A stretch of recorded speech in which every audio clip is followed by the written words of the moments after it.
morning everyone, and haven't we got off to a great start this morning on the Sunrise Safari? For those of you who haven't met me before, my name is Scott and I'm teamed up with Wium on camera. So as I've said, great start, and as you could see, there is at least one lioness feeding on the buffalo carcass. There's one of her pride members lying off to the side, and I'm guessing it's the same two lionesses that have been feeding on this carcass since Monday. But at least that's when they were found. They could have even been feeding on it 1 or 2 days before we found them, so almost an entire week they've been feeding on the carcass. And I guess the fact that it has been around for a week will explain all of the maggots that you could see for a short while in the opening sequence. So they were quite far from here, or at least a mile away from here, but obviously decided to return for this easy meal. And let's take a closer look while I tell you a little bit more about what's going on this morning. It's an incredibly beautiful morning here. There's a lot of low-lying mist, most of which has already been burnt off by the rising sun. But Jamie, who's also out searching in different parts of Djuma, may be able to find you some pretty misty scenes before they all disappear. And speaking of what the other Safari Live team members are up to, Jess and Nikki are in the final control room. I must say a very big thank you for Kevin and Oki and Kim for sending through updates on what they heard from the Djuma Waterhole camera last night. It sounds like there was a bit of a dispute between possibly these two lionesses and excuse me, and some hyena. I'm coughing because the smell is making us feel very nauseous, and it's just started wafting towards us.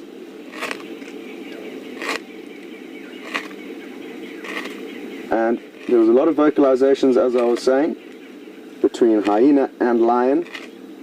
I think Kevin believes that there was a male lion involved. It's very difficult to distinguish between male and female lion calls, so I'd like to know what tricks you have. And there's no male lion around, which is a surprise to me. If there were any male lion in this general area, I'm sure they would have caught wind of this and would be here feeding too. Could be wrong though, and maybe we'll get lucky. Maybe a lion will poke his head up at any moment. And for those of you who are wondering how Kevin and Oki and Kim informed us of these updates, it's very easy, and it makes these live safaris wonderfully interactive. And you can hashtag Safari Live on Twitter, or send an email through to questions@wildearth.tv if you make any observations, have any comments, or any questions that you'd like to send through to either myself or Jamie.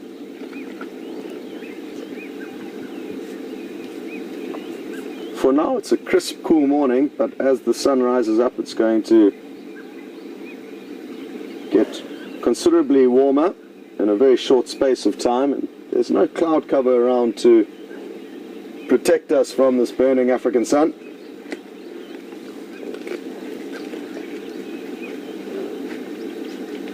Another report from late last night was that the guests at the Gowrie camp, one of the two camps here at Djuma, saw a large male leopard drinking at the waterhole in front of their camp.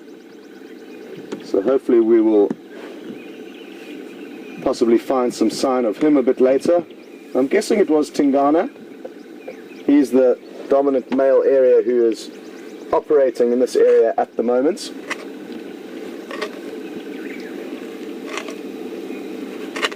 And back to the reports about the lion and hyena interaction, we actually saw a hyena running past the Nkuhuma Dam on our way here this morning. She was full-bellied and could well have come from here, and maybe it was her and her clan members that were having an argument with these lion about who's going to get this buffalo. It looks like the lioness have won, but the hyena did look full-bellied, and what you may find is that the lioness may have just tolerated that hyena feeding on the kill. It's hard to say. The kill has certainly been moved almost 180 degrees. We came out late last night on a night drive to monitor if any hyena were on the scene, and at about 9 o'clock there weren't any. And as I say, the killer's done a full 180. Now whether that was the lion that have pulled it into this new position, or the hyena, or a combination of the two, we will never know. But there were hyena tracks heading straight in this direction as we began off-roading off Gowrie Cutline to get here. Wium's trying to hold his jersey up against his nostrils to filter the smell. It really is something else.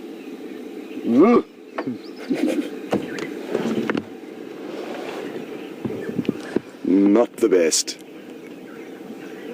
And sorry, Penelope, she's just sent through a very funny comment saying that, my name is Scott Dyson, I've just ruined every meal you're about to eat. So sorry about that, Penelope, but it is really interesting stuff, and I'm sure a lot of you are amazed by the fact that this lioness is feeding amongst all of these maggots. But we need to remember that these animals are very resilient and tough, and meals are hard to come by. Very, very difficult to catch prey, and especially when it's just two lionesses like this. They've split up from the rest of their pride, which is now a total of 6 lions. So they are making the most of this easy meal. And I guess even us as humans sometimes pay extra for well-matured steaks. Not quite matured to this degree, but the more meat does break down, the easier it does become to feed on. It's also interesting to see all those maggots and the great job they're doing in cleansing off this carcass.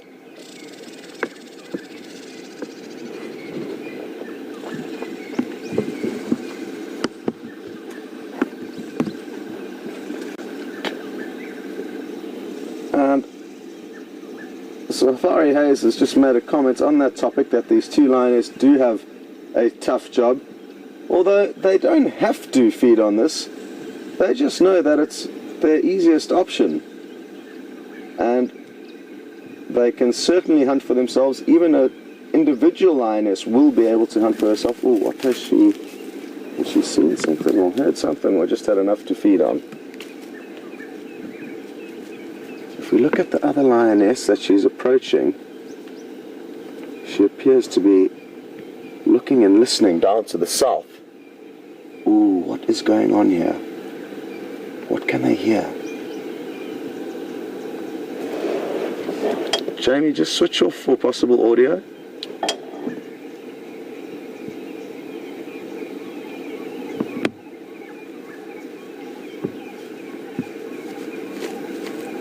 Let's watch carefully here what these lions do.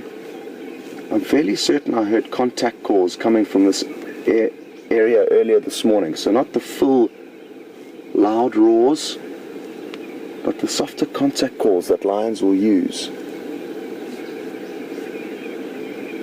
And Jamie has found some male lion tracks, I think, around Twin Dam, so not far south of here, exactly where these lions are looking towards.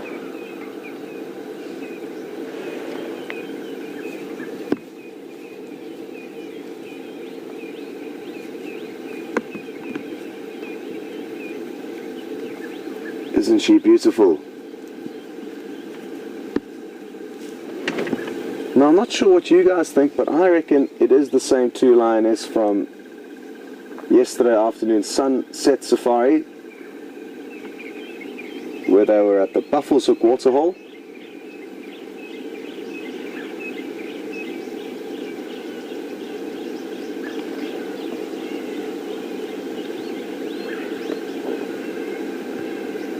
I think the good news for both Wium and myself is now that they are not feeding on the carcass, we can get a little bit further away from it, and hopefully the smell will be a bit better.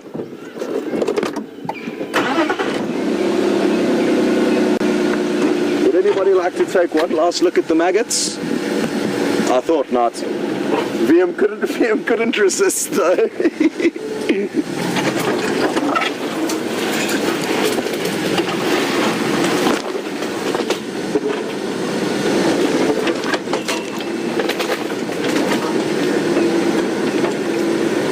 The smell here is actually worse.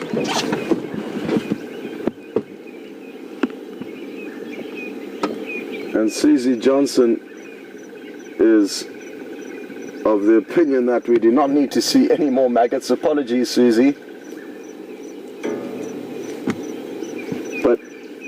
can't sugarcoat the African wilderness. It is what it is.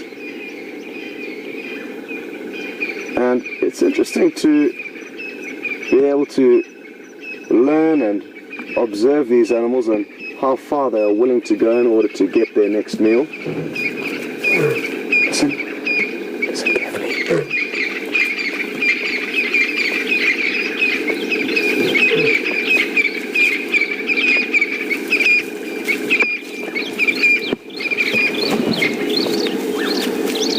Please call again for us. She stopped right behind the vehicle, so we'll just give her a moment to hopefully continue moving. I can just see her tail poking out from behind Wium's back, basically. Maybe you're going to have to go for this film. It's not ideal, everyone, but in order to get the best audio and visual,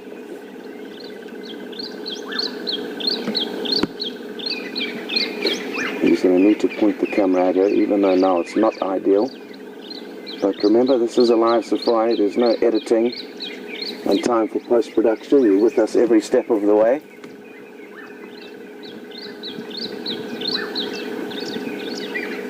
Who are you calling? Who do you know is nearby? Then what I can try and do is move forward a little bit now and get you a better angle. There's a lion. Big male lion. Look at that. There's a big male lion. Can you believe it? Sorry, Kevin, maybe you were right. And he's sort of stalking, bro. This is very, very interesting. Wium, I'm just going to turn around quickly and get you a better angle. Sorry, everyone. We're going to have to whip the camera around a little bit. The lioness is moving off now. Here he comes, here he comes. Look at this.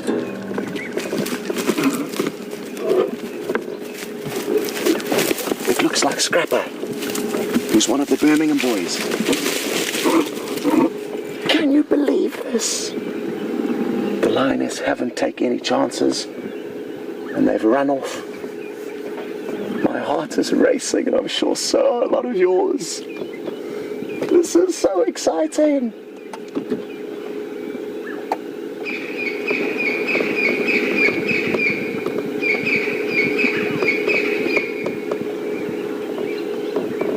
It was interesting to see how cautiously he arrived. And I just need to get on the game drive quickly to tell Jamie about this. I'm fairly certain she had his tracks. And a lot of other game drive vehicles will be interested in this. I'll just be a few seconds. Looks like one of the Birmingham males has just joined the two Mafuzzies at the Nyaribamba. Now I'm just going to get into position quickly.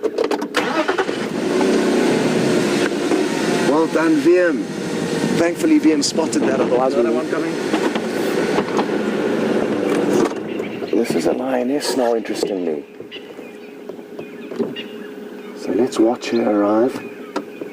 It could well be another Nkuhuma Lioness, or who knows, maybe a Styx. There's so much turmoil amongst the lions in this area, thanks to the male we've just seen and his 4 coalition members. Now, interestingly, he hasn't had a bite of the buffalo yet, and she's been cleverly lurking behind him, allowing him to take the brunt of any attack that may have happened.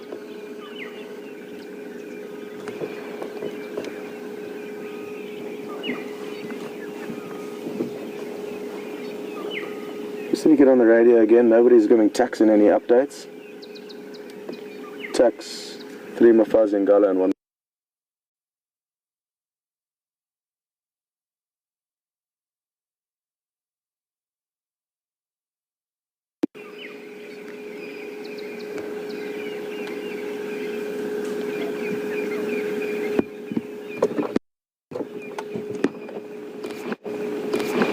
Take a closer look at the male now. It's absolutely beautiful. He's got steam coming out of his mouth.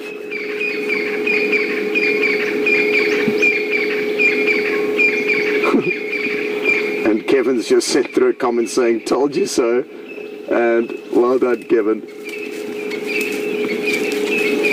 still not conclusive though whether you were right or wrong. This lion could have come a long way and not been vocal.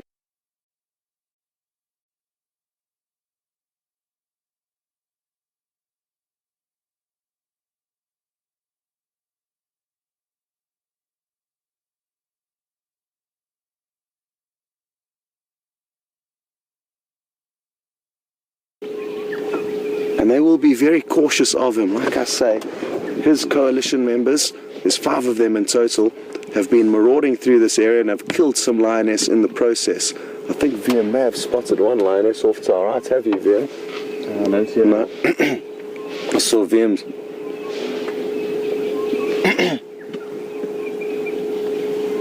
So apologies for the breakup in signal, but welcome back. And it looks like Scrapper, I think is his name. He's got very distinctive eyes that are quite large, and he's also got that kind of scar around his eye. Has got 4 coalition members that are not here, so it's a total of 5 of them. And they've been marauding through this area, and that's why the lioness ran off and were very skeptical of him. I'm not sure if these lionesses have spent too much time with him. Some have been mating with the Birmingham males, which is the coalition that he is a part of.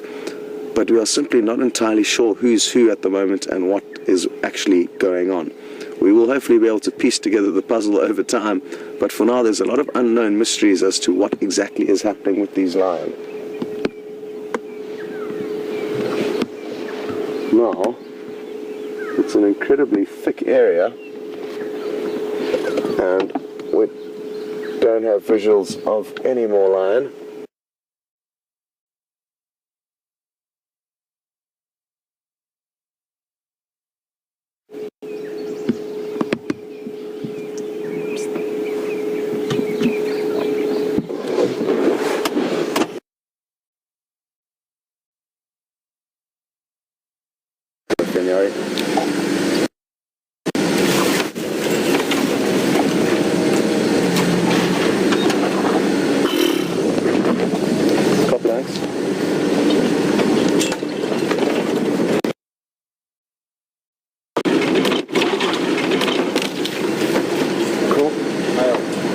Welcome back, everyone. Now Jamie's just given me an update, and it's testament to what a good tracker she is that we could be expecting another big male. She has seen tracks of 3 individuals, and she was spot on, because we've just found visual of another male, another 2 males. Maybe it's the whole coalition. Look at this. Yes, it's all of them. It's the whole Birmingham coalition.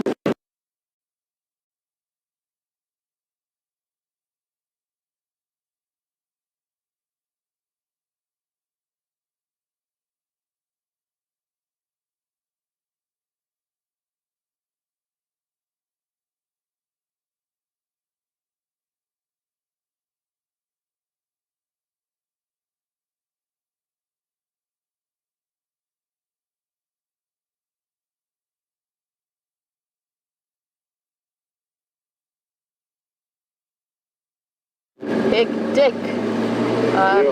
You're okay.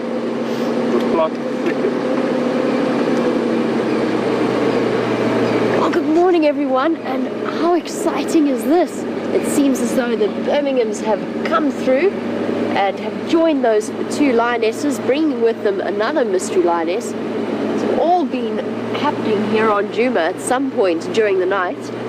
Now, Andrew and I are tracking those lines. We actually picked up on those tracks coming up Twin Dams, and we called Scott and told him that he should be expecting company soon, and we weren't proved right. And then I told him that there were more coming, and they did. Right, I know that you are all keen to see what's happening there, and I'm going to actually head across in that direction because Scott's signal is struggling a little bit. I'm going to try and speed through the drainage line. A bit tricky, you can't really speed through a drainage line, but I'm going to head across to where he is now so that we've got a picture for what's happening with those Birmingham boys. Very, very interesting stuff. The joys of a live safari.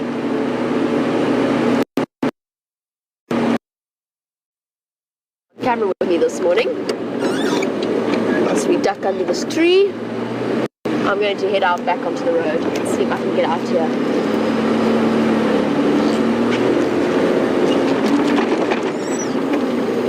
Almost.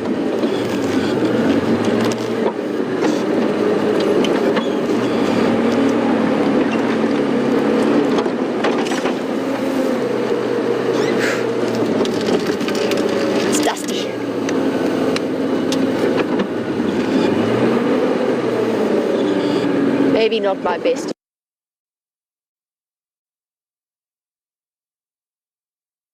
Everyone, and you wouldn't believe what's happened, but all 5 of the Birmingham boys have arrived, and Jackson, who's another guide nearby, says the lioness are running off to the north. It'd be great if Jamie could try and rush here and stay with them. So Jess, please pass that message on to her. I don't want to talk on the Game Drive channel because I fear it is having an impact on our signal.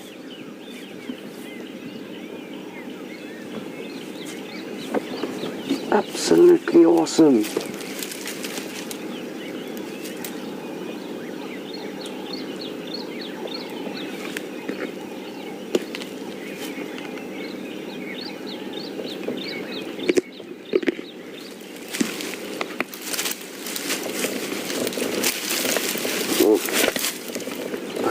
He is. He's moving that buffalo carcass with ease, and even though most of it has been fed on,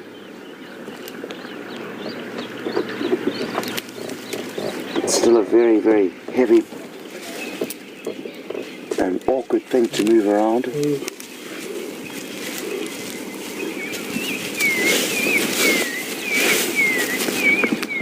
Scrap is now scent marking.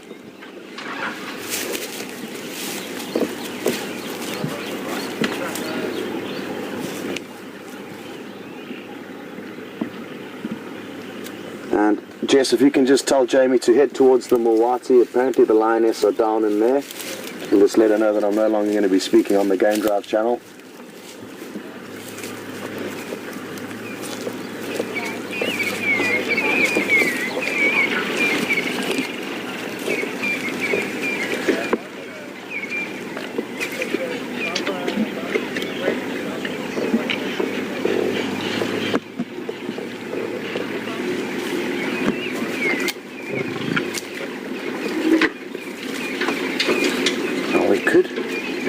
See a little bit of aggression displayed between these males, jostling for the best position to feed on. And I did hear a little growl coming from one of them. Let's see what happens here. Watch closely, be ready to take screenshots.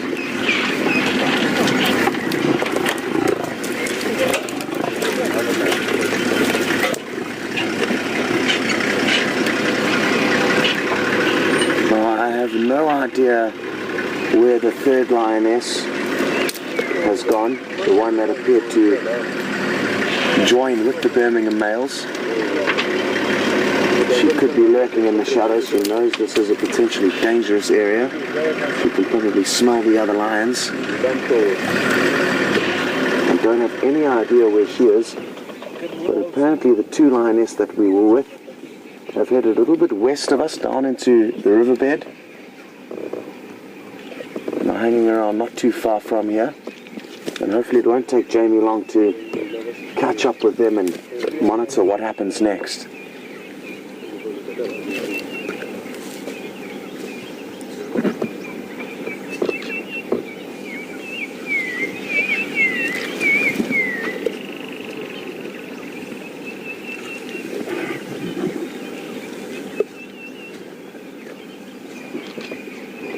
I can only see the 2 lying around the carcass now.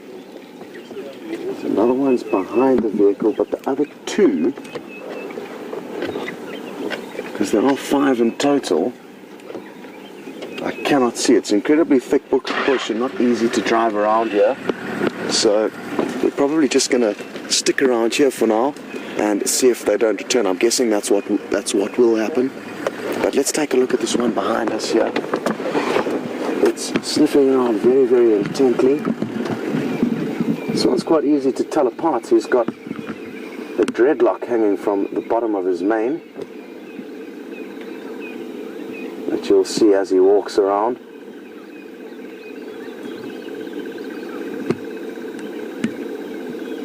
And as we're repositioning the vehicle, I've noticed that a lot of them have been scent marking, phlegm and grimacing, which is basically when lions and other mammals will curl up their upper lip to expose an organ that runs from the roof of their palates into their nostrils, and this helps them to process smells and scents better. And the Nkuhuma Lioness, just before these guys arrived, did start scent marking and even did those soft vocalizations, probably to let these lions know that they were around and kind of forewarn them so that the big males didn't get surprised and come in charging and aggressive, covered in spider webs here.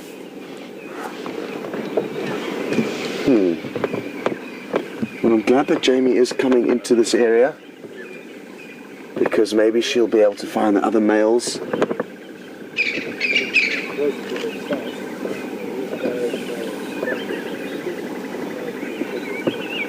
And Roy's just sent through a comment saying that this coalition looked like a bunch of thugs.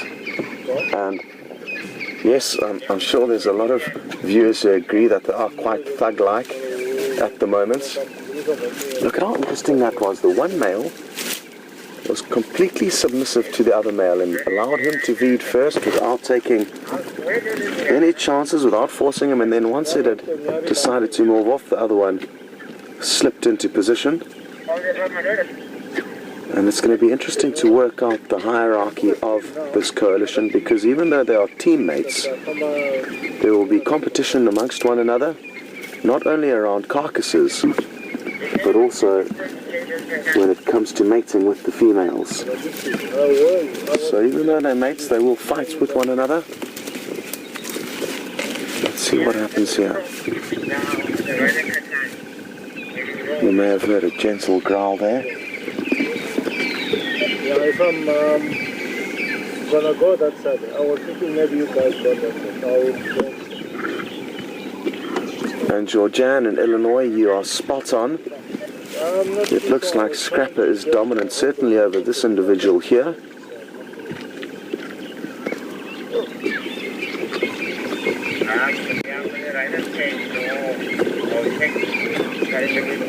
And thankfully, he is one of the Birminghams that is easiest to distinguish from the rest of them because of those very distinctive bulging eyes.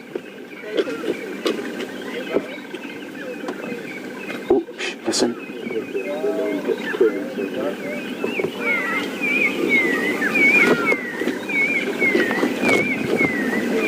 There's another lion approaching. It's still one of the Birminghams. He's absolutely beautiful. And I think it was him who I heard vocalizing softly earlier. Oh, he's Mr. Dreadlocks. There you can see it dangling from the bottom of his mane. Let's see what happens here. Maybe we'll work out if he's potentially more dominant than the two that are already on the kill. And again, listen carefully, because there's going to be some deep rumbling growls as he approaches closer.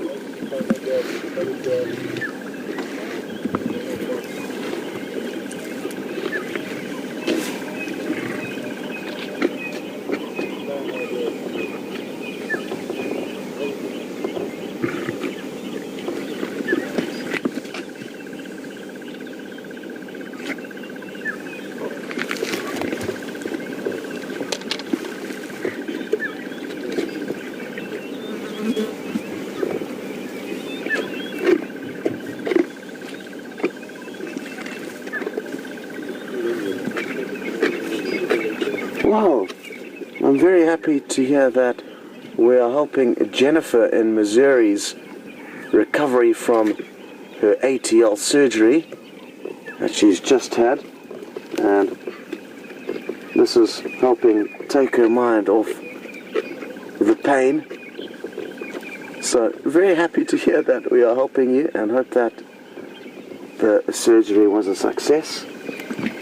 Aren't we all lucky to be involved in this live safari? I mean, the excitement of these big boys arriving and the unknown of what is going to happen and what has already happened really makes it a wonderful, wonderful experience to be a part of, especially considering we get to share it with you guys all around the world. Watch closely.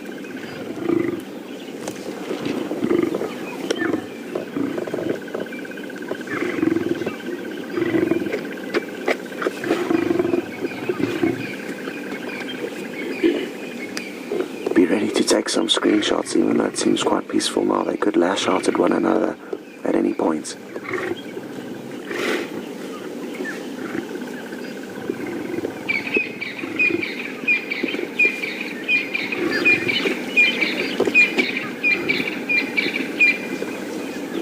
Okay, so at least we can account for 3 of the 5 males now. Looking around to see if we can't see any others off in the distance. Like I said, the bush is very thick, so I have no idea where they could be. And who knows, maybe they are following those lioness who are not too far from us.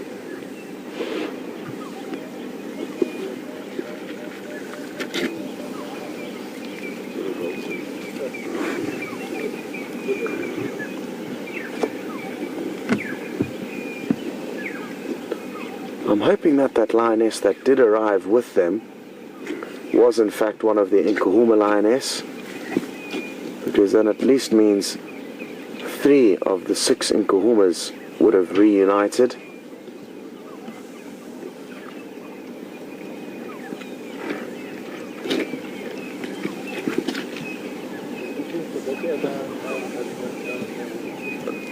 Aren't we so fortunate with our timing this morning?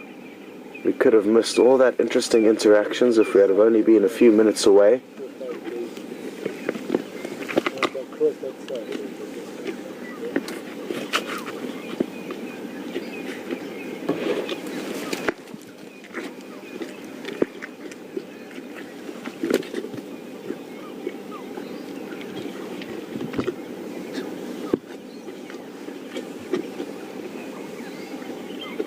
And Rosanna in New Zealand's just asked a wonderful question, and welcome on board, Rosanna. I haven't heard your name before. I don't think I've ever actually answered a question sent from New Zealand, so that's a first for me. Rosanna is interested to know how many other coalitions could we potentially see in this area. And basically what's happened, Rosanna, is in the last month or so, these 5 males came into this area very boldly and have essentially overthrown the 2 older males that used to reign dominance over here, and they were called the Matimba males. They have now fled to the south and may return to try and compete with these 5 young brothers for the territory, but it's 2 bigger, older males against 5 young, up-and-coming ones, so not an easy task, and that's probably why they've decided to avoid confrontation and flee to the south. There's another coalition that we didn't see too long ago, maybe 2 weeks ago, excuse me, that gave us a bit of a surprise visit, and they're called the Salati males. They usually spend time further north of us in the Manyaleti Reserve. So those are the 2 most likely coalitions that we will see here. But anything is possible. There's quite a few coalitions in the Sabi Sands at the moment. The Charleston males. Is it the Charleston or the Clarendon? I get confused. The Matimba males have got 2 names. They're known as the Matimba males, and I think either the Charleston or Clarendon males. There's also the Majingalan coalition of 4. but they are to the south and more west of us. And it's by no means over, the competition for this land, even though for now these 5 do seem to have acquired the territory. It's early days, and I think we are going to see a lot more action from the lions in this area, especially between the males.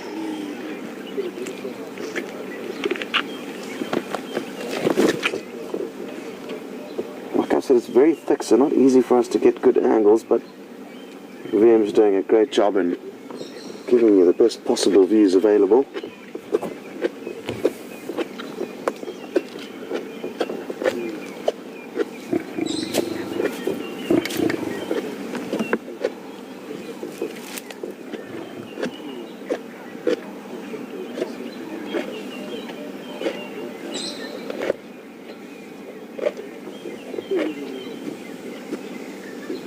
Kevin's just made a good observation, not his first one of the morning, and he said that when they arrived here they didn't look extremely hungry, and you spot on, they all looked quite well fed, and that's why we haven't noticed all 5 of them rushing into the carcass. If they were more eager for a meal, I think there would have been a lot more competition between them.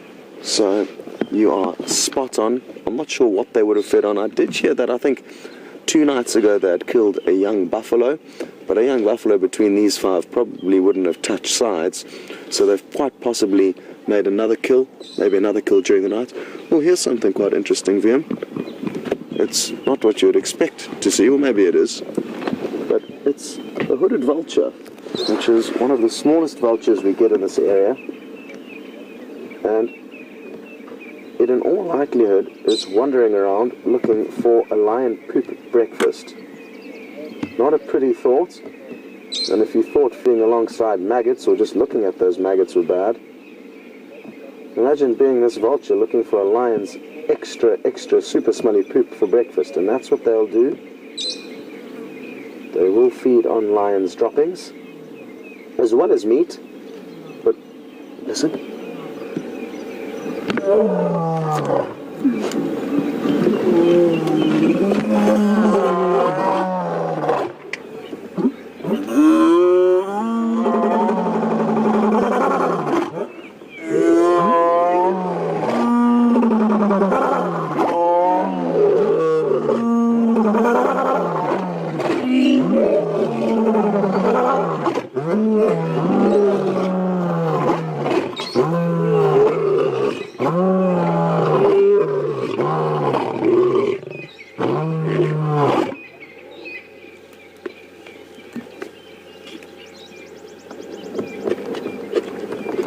Can you believe it?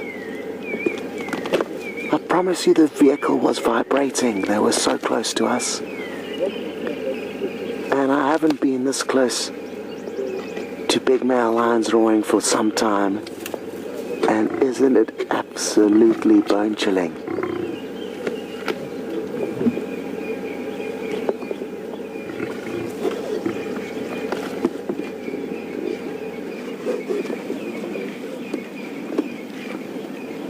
Well, interestingly enough, it was the other 2 males that would have started that chorus.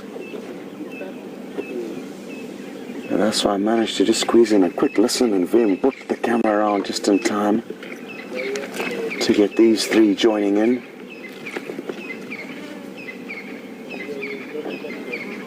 And this is testament to how bold they are and how confident they are that for now this is their land. And they are happy to let all the other lion in this area know that they are here.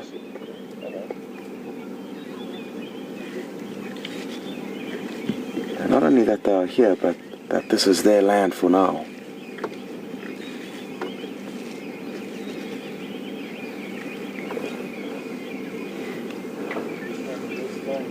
It was hard to say how far away the other 2 were when they started calling. But maybe if we're lucky they will return and all 5 of them will be lying up close to one another.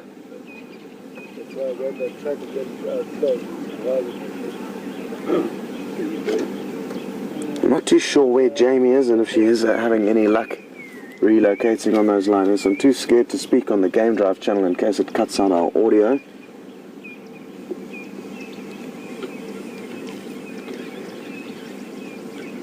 And not only our audio, our picture, which would appear to have possibly been doing this morning.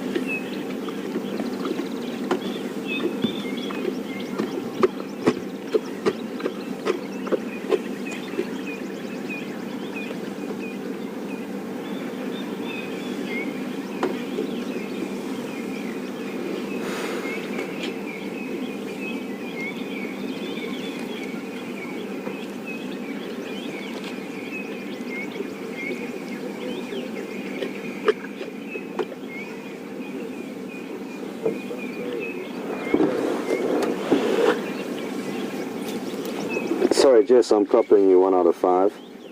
I'm just letting Jess know that I can't copy the messages she's trying to send me from the final control room. And everyone, including us, are happy to announce that the radio people are coming today to hopefully fix this radio problem we've been having, because it is most frustrating.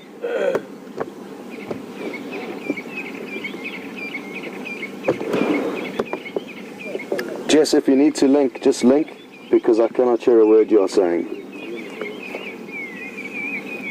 So basically, because I've got no comms with Jess,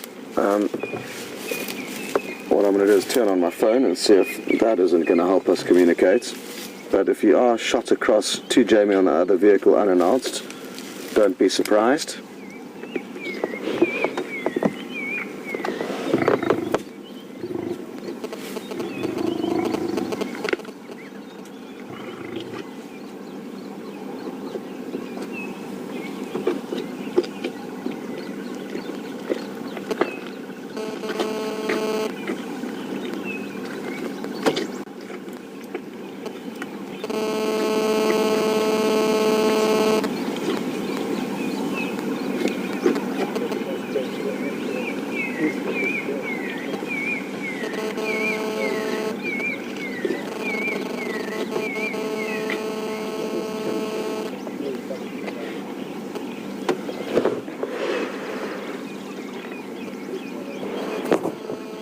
And if you are still with us, good to have you on board, but I'm going to keep quiet for the meantime and just let Wium take you on a tour of these line.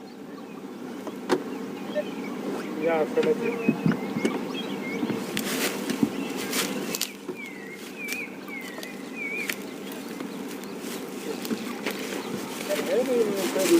We'll go, I know, cut line, I don't know if it's going to the map.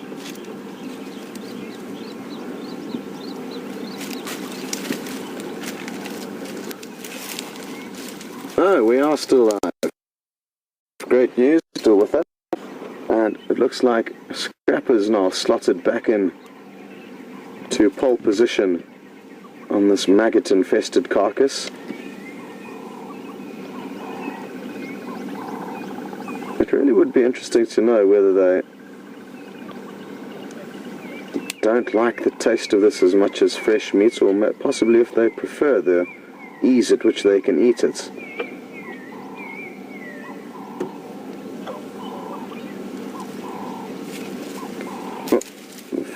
Looks like Scrapper's had enough.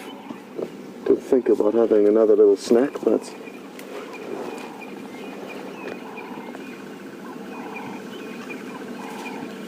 shortly thereafter moved off, and I'm wondering if these lion are now going to move off the kill and try and relocate the rest of their coalition.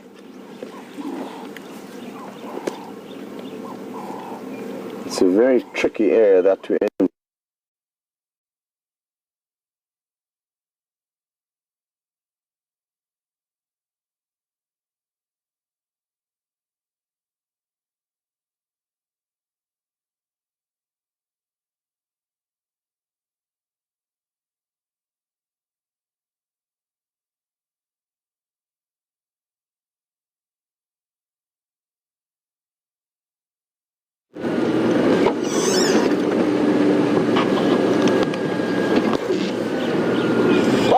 and we've just caught up with one of the other Birmingham boys. As we came across here, he decided to move. I think he's going to head across to Scott.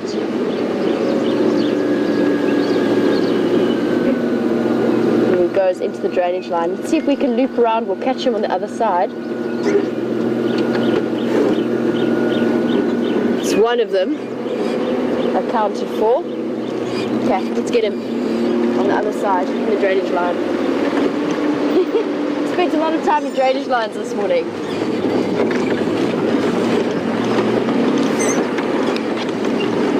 This is all happening this morning in Djuma. I'm still looking for those lionesses. I haven't seen any trace of them. It's very difficult to work out which direction they've run in.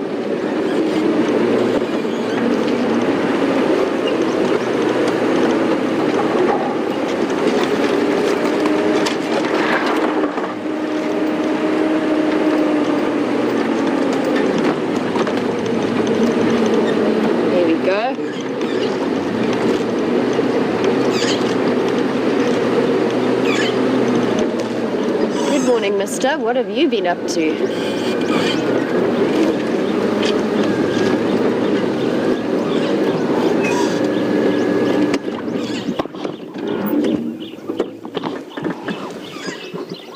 There he is.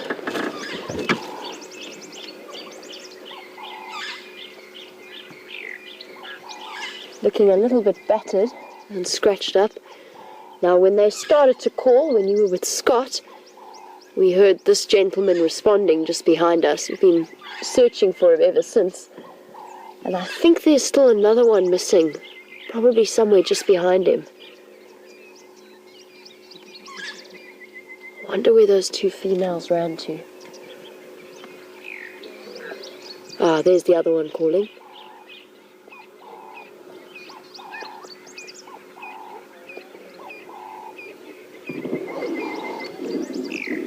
One individual over there. He's coming. Does that sound like one? It's definitely one. So the other male's there. He's calling for these guys. And then the other three, just to give you a rough idea as to where we are, we're in the drainage line. The other three are with Scott about maybe 70 meters from where we are now, just to the northeast of us. So we're surrounded by Birmingham boys this morning. And those poor females, we've been waiting and waiting to see if the Birmingham boys were going to come and join them. And it seems that they're not content to share and get along peacefully at the moment. Here we go. Soft contact calls from the others at the carcass.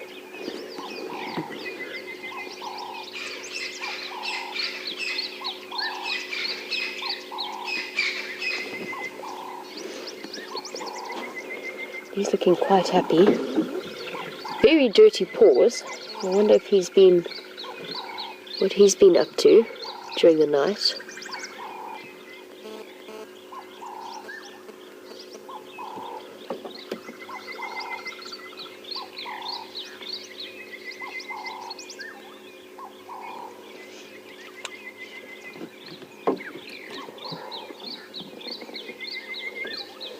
Oh, I'm waiting to see if he's going to respond to the other Birmingham boy who was calling. I'm not too sure exactly what is going on, or whether that male followed those two females into the drainage line, because the male that's calling on the far side is very far away, or getting further away actually. And I'm just wondering if that isn't because he was on his way after the two girls. It's very difficult to tell which direction they've gone in, because of course they're all over the place. But earlier we heard all five of them calling together. And Rosanna from New Zealand, you were wondering what all of that noise was about.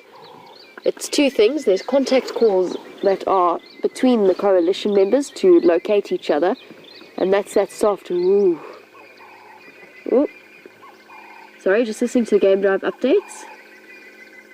Trying to hear where they all are. So there's soft woo call. That's contact calls between either Pride members or coalition members, and it's a way of them keeping tabs on where everybody is. But then those big loud roars, that bass chest sound, that's them territorial calling, essentially. They're letting every other lion in the area know that they're the bosses of this place and that they're in control. There you go, contact call.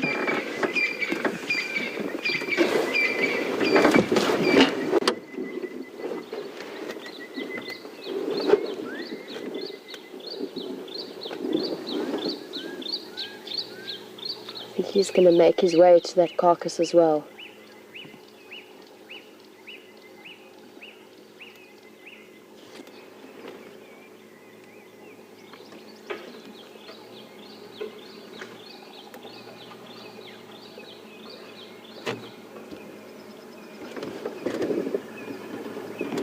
Easiest route.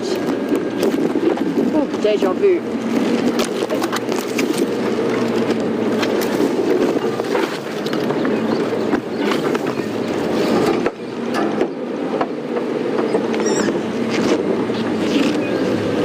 Now those 3 Birmingham boys who came to the carcass, they had a female with them. That's also very interesting. And of course I'm going to put it to you to try and see if you can work out who she is. I don't know, I haven't seen her. I think we're trapped here. We reached the end of the road.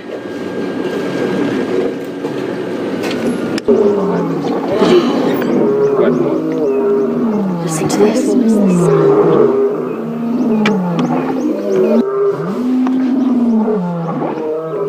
There's lions all around us.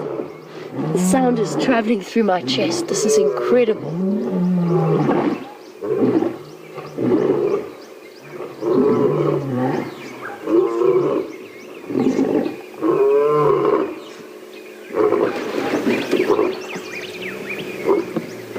Wow. Lions everywhere. They're all going to make their way back to the carcass, I think. I can't go any further up out of this drainage line. Actually, I think I can. No, I can't.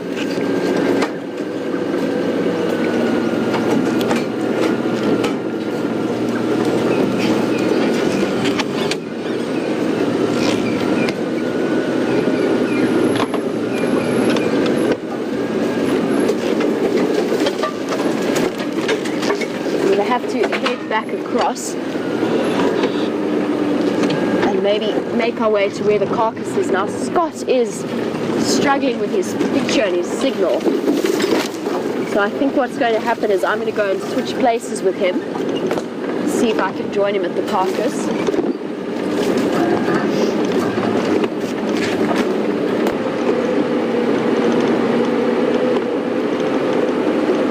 Scott, is it okay if I make my way into that sighting? Maybe switch places if your signal's bad?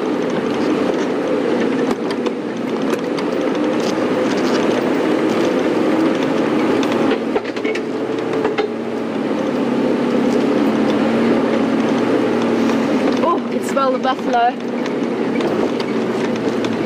This has become a very familiar road to us all. Make our way in.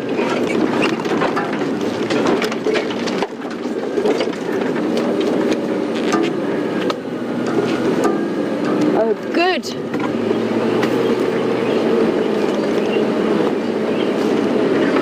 Wonderful news. Scott's signal is back up, so while I make my way in, I'm going to make my way to the carcass. There's a male. Scott is with one of the other ones.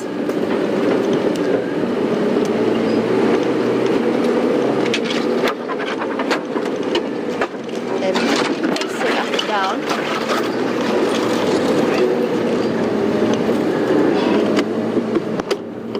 Sure. Impressive boy. Look at that. Rubbing his cheek on the gowrie bushes.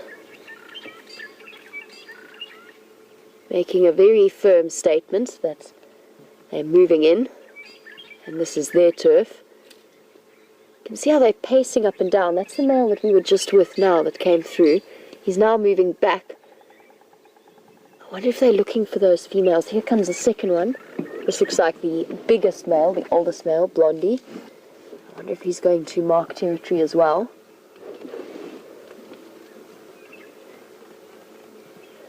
As these two disappear, it's going to be very, very thick bush. Let's try and stick with them, see what's happening. I wonder if they're trying to follow with those females, or behind the females. There's two heading off there. I just want to do a loop because I can't get through there. And I want to see what's happening at the carcass. These Birmingham boys are all over the place this morning, keeping us on our toes. Let's see if there's another one somewhere here.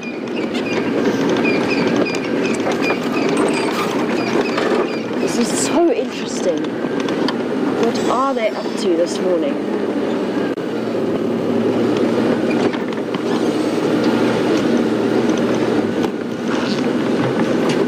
Scott, just to let you know, it looks like two males are going towards that concrete crossing on Central.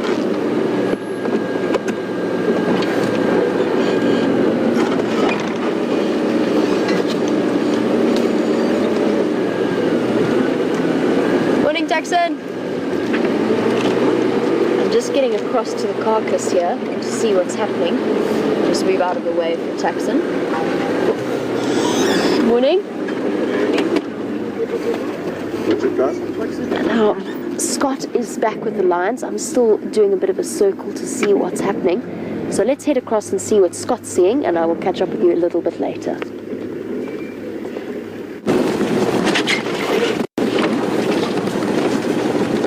Welcome back, everyone, and we're just trying to quickly loop ahead of at least one of the males who looks like he's thinking of heading to the Djuma Dam, or he's at least looking intently in that direction.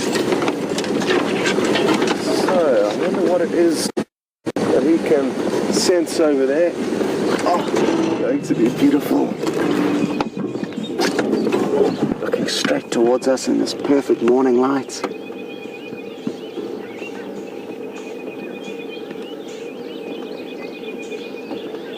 Jamie's just given me an update that other two males are about 100 meters behind him. So kind of also heading in this general direction.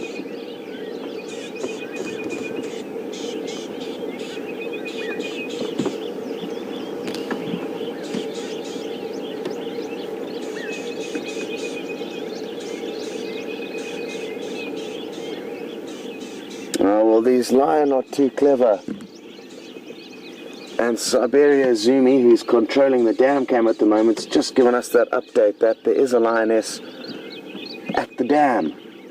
And this is a perfect example of how in tune these animals are with their surrounding and how much better their senses are than ours. And maybe, well, I'm almost certain that that is why he's looking intently in that direction. He knows the lioness are there, maybe he's heard them.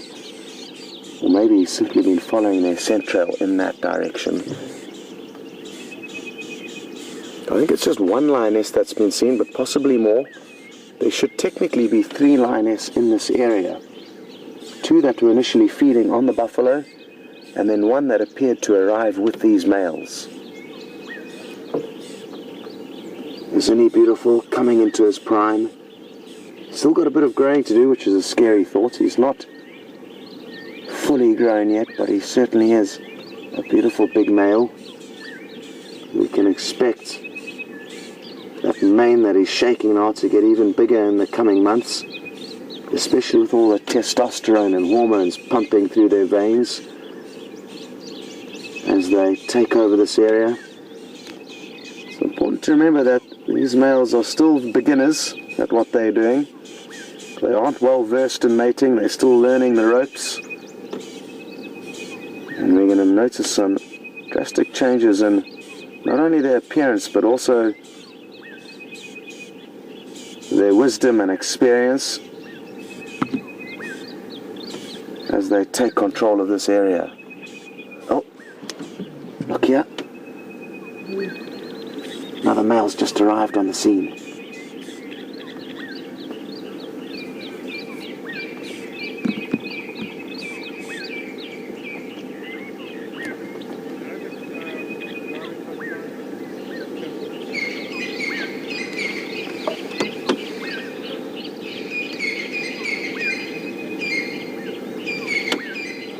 this.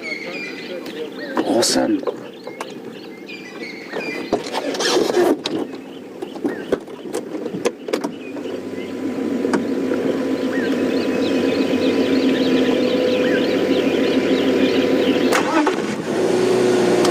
Because the road is nice and smooth, I'm going to try and reverse alongside them as they move towards the dam.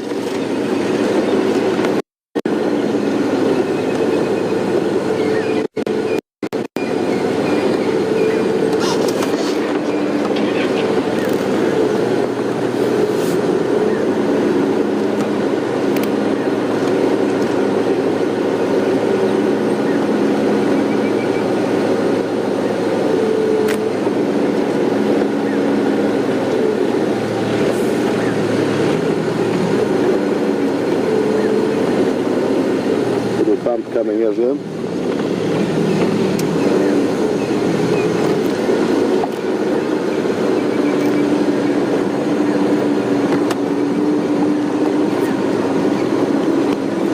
The probably thing I'm going to do is just shoot a longer. Oh, no, not. Wait, yeah. One of them just lay down in the shade. But I'm guessing they are going to keep moving towards the waterhole after they've taken a short breather here.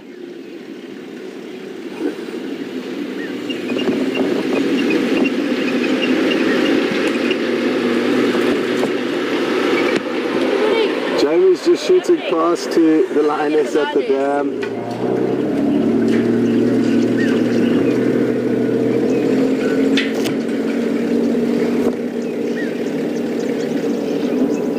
Just going to creep forward a few meters so we don't have Texan's vehicle in shot.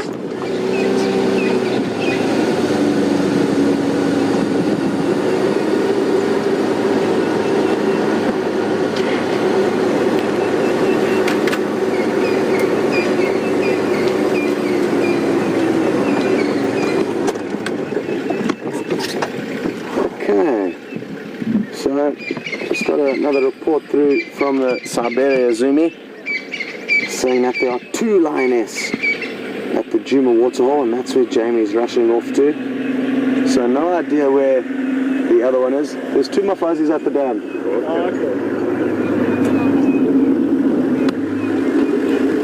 I was just telling Texan that update. That there were 2 ladies at the dam. Mafazis are ladies. My daughters are what we're looking at here. They are the men. It really is wonderful for us to be able to see this behavior. We've got no idea where the other 3 males are now. And it's not uncommon for coalitions to split up and do their own thing from time to time. And this is a good example of that. They haven't been brushing shoulders and making decisions together every step of the way. They've all got their own ideas as to what they should do, and this is a very great example of that. 2 males here, no idea where the other 3 are. The lioness that they arrived with has disappeared. But at least we are here to share with you and show you how difficult it is to know what's going on with these animals. Even though we've been here to see everything go on, there's still massive pieces of this puzzle that we're missing. And therefore, you can understand how difficult it is for us to hypothesize and guess as to what would happen in any given scenario, because even when you're here, when something does happen, you still don't know exactly what's going on.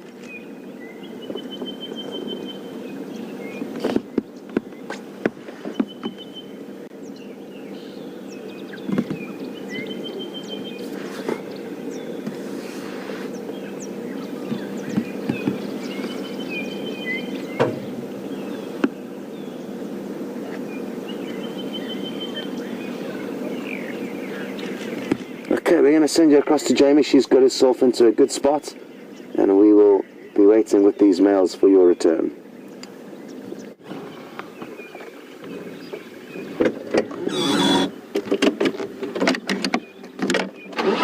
Welcome back, and as you can see, we have indeed caught up with these 2 lionesses. going to move around them so we can stay with them. Try and get ahead and then reverse. Shame, poor girls. They had a stressful day. A very, very stressful day.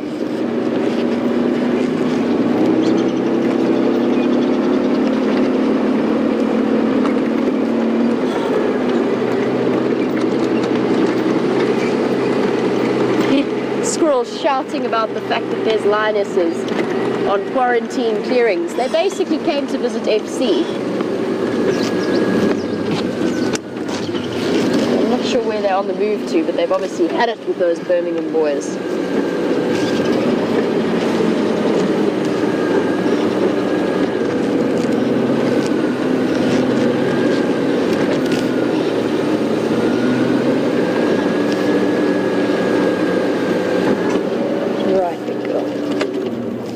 Shame, look at them. They're definitely stressed out. But a big thank you to all of you for your updates on following up on these two lionesses. I honestly would not have been able to find them without you. There was just so much chaos at that lion sighting. It would have been very, very tricky to do.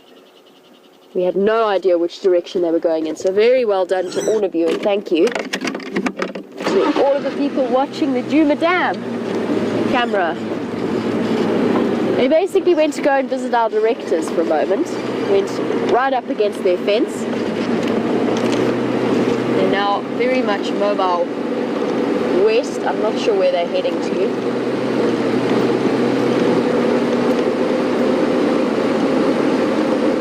At least they've got full bellies.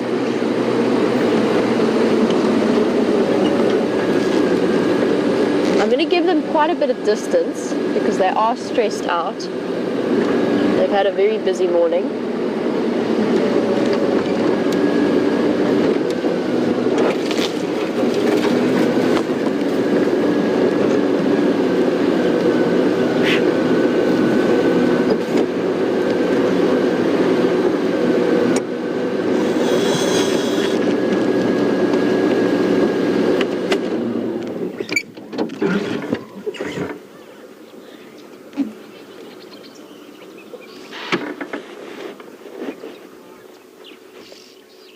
You can see the indecision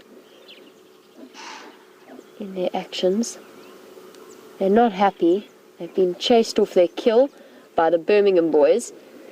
And I know that there's been lots of speculation as to what's going to happen from Ramey and Marla and many others who were wondering if they're going to mate with the Birmingham boys, what's going to happen. At least they didn't kill them, indeed. At least they just chased them off. You hear the impala shouting at the lions. And we're all, of course, very, very relieved. Sorry, Andrew, trying to stick with him.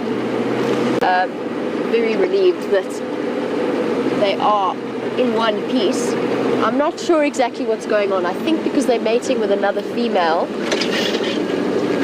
that they might have felt that the others were not welcome, these two. Standing by attacks. Sorry guys, they want to come and join us.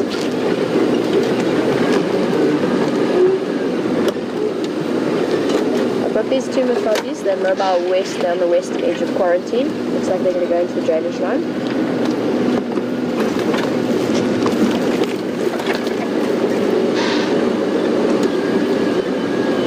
Now it's all very, very interesting because we suspected that the Birmingham boys were mating with an Nkuhuma, but who is that lioness that's with them? Where does she come from? Is she Styx? Is she Nkuhuma? There is so much chaos happening with these lions. And you can see it in their body language. Now the chances of the Birmingham boys killing them today, I think, were pretty slim. They didn't seem to fight. They just immediately ran off. They'd decided to try and defend. I think it would have been a very different story. It's the last remnants of the buffalo making its way out. Can you hear those impala alarm calling? She's just spotted an inyala, but I think too distressed to actually hunt.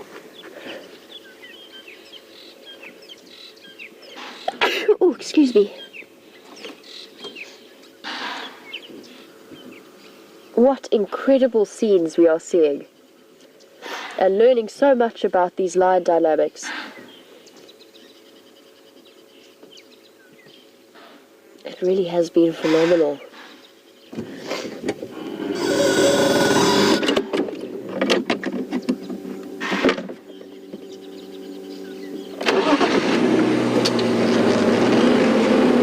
Let's try and catch up with them. Get ahead of them before they go into the drainage line, which I think they are going to do.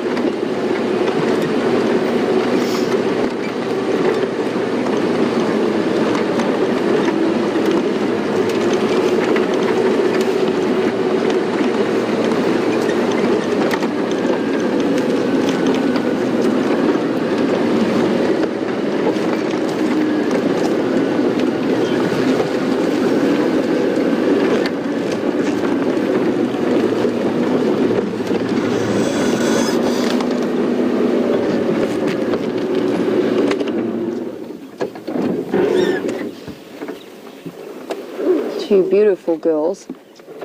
Oh well, at least they have some full bellies. Now, a male that's mating with a female, particularly in the case of the lions, it will very, very aggressively defend that female, and it's something I've mentioned before on a couple of live safaris that, oh jeez, that's interesting. That was interesting. There's a little bit of her own territorial marking there. Urinating and then scratching with her feet. Looks like they're going to disappear into that block and down to the drainage line. We'll stay with them as long as we can. But at least we have managed to follow up with these two Nkuhumas.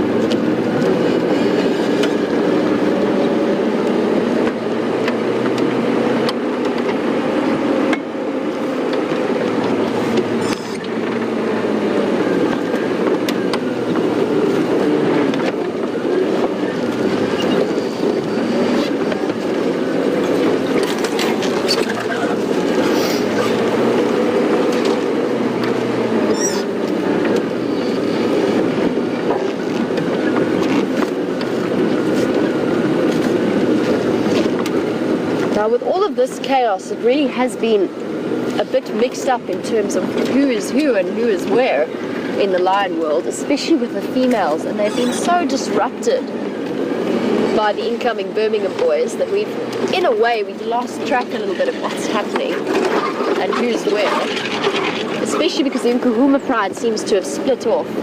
And Maggie, you were wondering if these are the two young Styx females, so the mother of those young cubs that were unfortunately killed, and then the other female, her companion, her sister. And the answer is no, I don't think so. These are NKhuma Lionesses, the two younger ones. Oh, it's getting very thick in there. We might have to go around, catch up with them on the other side. You can see how dense it is.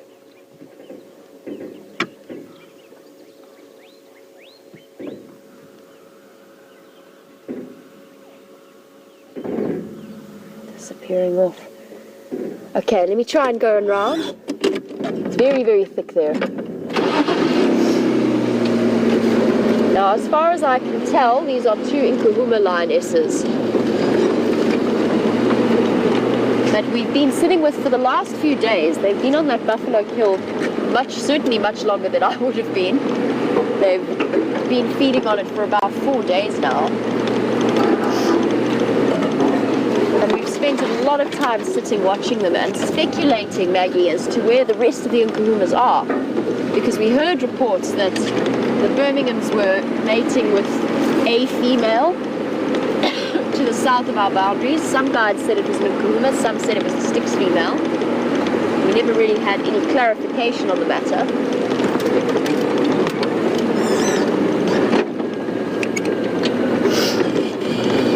But these are definitely Nkuhuma ladies. Now, I'm sure a lot of the viewers would have been double and triple checking that. I've got to go pretty quickly round here to see if we can catch up with him.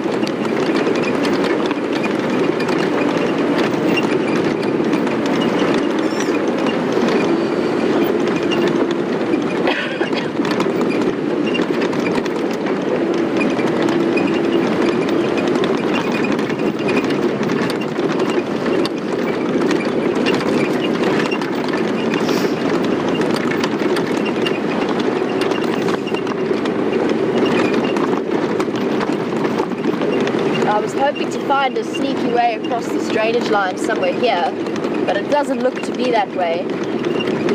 Eddie, Abby, thank you for your update on the discussions that have been happening around these lionesses, and apparently were happening on the Styx Females Facebook page. Now apparently it looks as though it is a Styx female that was mating with those Birmingham boys, and presumably the one that came in this morning as well, with young Scrapper, that unknown female. And there's a bit of disagreement. Nkuhuma says it's Styx female, the Cheetah Plains guides say that it is a Nkuhuma Lioness, and there were other lionesses seen as well with those Birmingham boys. So it is a little bit confusing at the moment. A bit tricky to try and figure out who's where, especially when there's sightings that we don't have.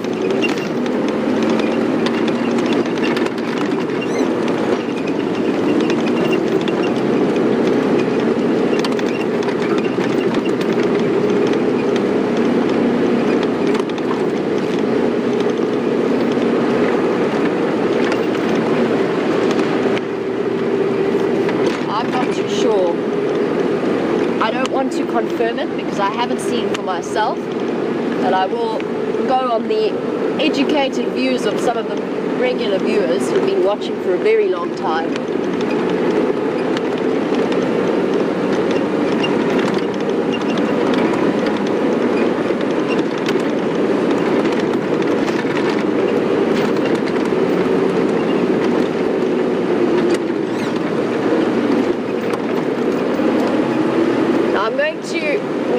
Around the corner here and across to the other side of the drainage line and hope that we can catch up with those females from that side. And while I do that, I'm going to need to be concentrating and listening for alarm calls. So for now, let's see what's happening with Scott and where he is and which lions he's with, and I will catch up with you a little bit later.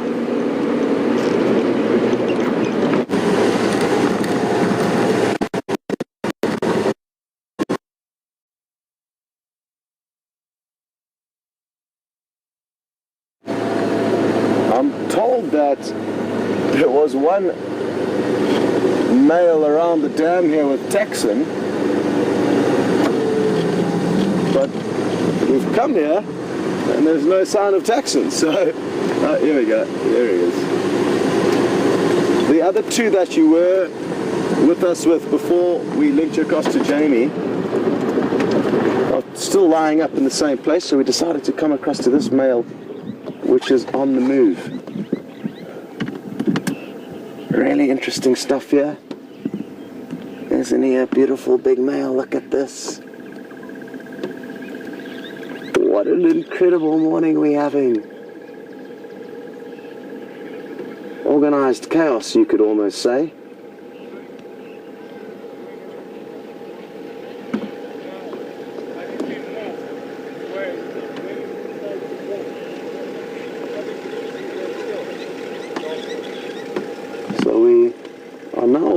The positions of Texan's just going to shoot past, and as I was saying, we've got the whereabouts of three males, the one that we were with, the two that we were with a little bit earlier that were lying in the shade. Jamie's with the two lioness, so we're missing two males and one lioness at this stage.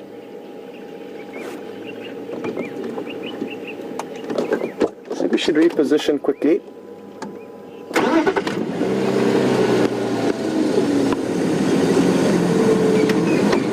And I'm guessing once all of this excitement kind of cools down, we'll probably find all five of the males together, I'm hoping. And And I'm hoping we're going to get a closer look at that other lioness, that unknown lioness that arrived on the scene with them, because it'll be really interesting to know who she is. Morning, Dam Cam. Hello, Siberia Zumi.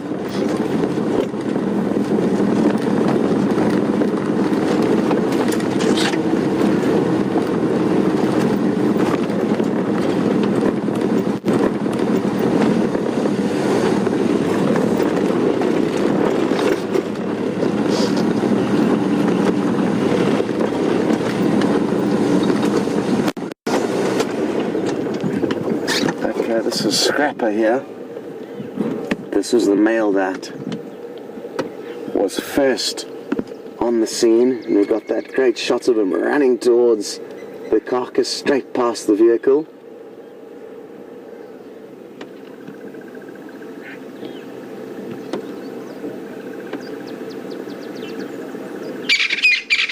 And just like his other two coalition members, has also decided to take a break in the shade.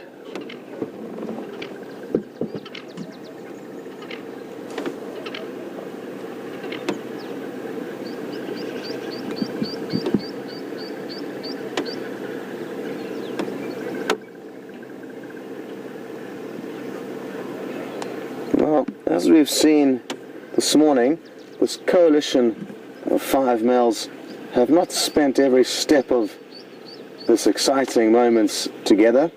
They've been splitting up and doing their own thing, and London has just asked a question as to whether they will remain together for life or they will split up.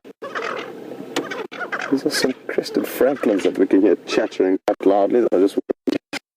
Sorry, London, I just needed to let you guys know what that sound was. And basically how it often works with large coalitions is that they will stick together in the initial takeover period, which is now, and then very often they will split up into smaller groups. They won't necessarily always be in the same groups of 2 and 3. They may switch and swap with one another, but it will make more sense for them to split up into 2 units, because 5 of them will be able to acquire a very large territory, and if all 5 of them are staying together permanently, it will mean that there will be parts of their territory that they cannot patrol and maintain to ensure that there are no other intruders trespassing on their land. So what we'll probably find is that in the coming months we'll probably see them in groups of 2 or 3 for the majority of the time, but that's not to say they won't join up when need be. If they are forced with competition from other males, they will sing out and call one another in for backup and reinforcements, or possibly even when they are success making a kill, they'll let the other coalition members know and they'll join up to feed together on a large kill like a buffalo.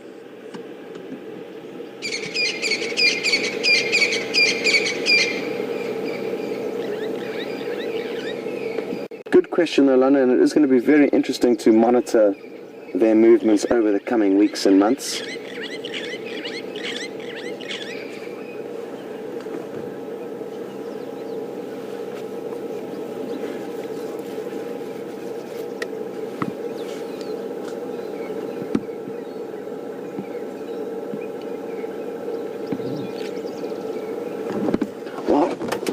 Wonderful to be sharing the sighting with all of you guys all around the world, different time zones, different countries, but it's also great to be sharing it with Taxon and his guests and all the other guides. It's such excitement that we're experiencing this morning, and it's so important that we share all of this action with one another.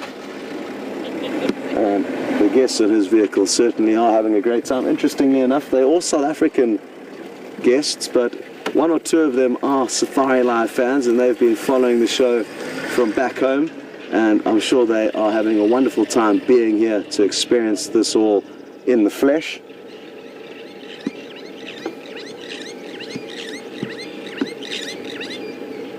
Sadly, the internet in South Africa is not as good as it is in a lot of the countries where you guys are watching from, so it doesn't make it easy for South Africans to enjoy the Safari Live experience just yet. But there are are certain parts of the country where we are getting slightly better technology and fast enough internet to be able to enjoy watching this show.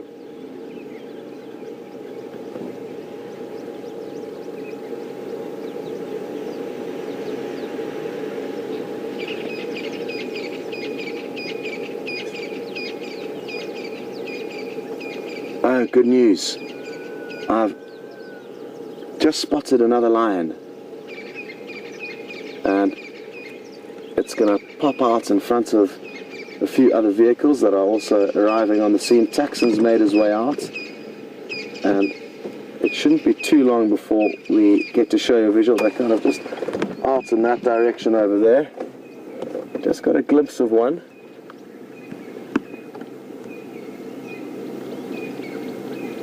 Maybe I should reposition all that. No, maybe Wium's got a view from here. So just give it a few moments, I'm sure one will pop out. Somewhere in that area where Wium's zooming in on. Possibly the other two males that we left a little bit earlier. Or it could be the other two which we have lost track of.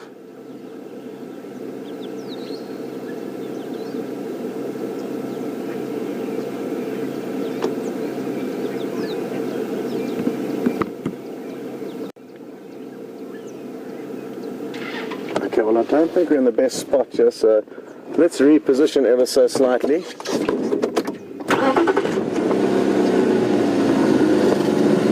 The temperature is increasing drastically every minute that goes by, and I'm guessing that's going to force the lions into a state of slumber.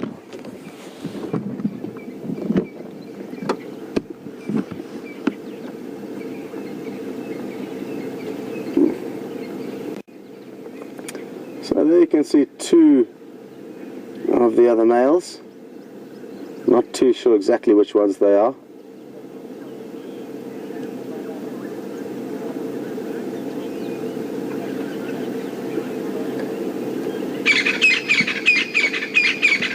And even though these lions are looking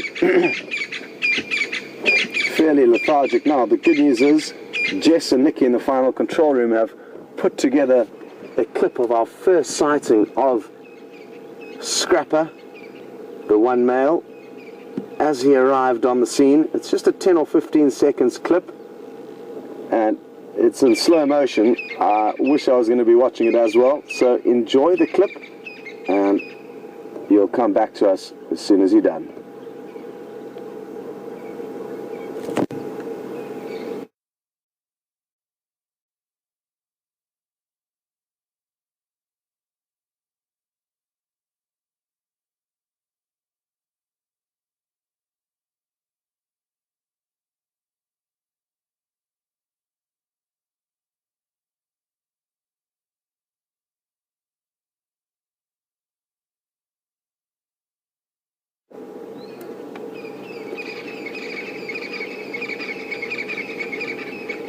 Well, I'm sure that clip was an awesome one to watch. And haven't we been absolutely spoiled rotten this morning to be there just at the right time to see all of this interesting behavior. I am so grateful for, because we could well have missed all of this action. And it just helps us to try and piece together this never-ending puzzle of the lion dynamics and what goes on out here.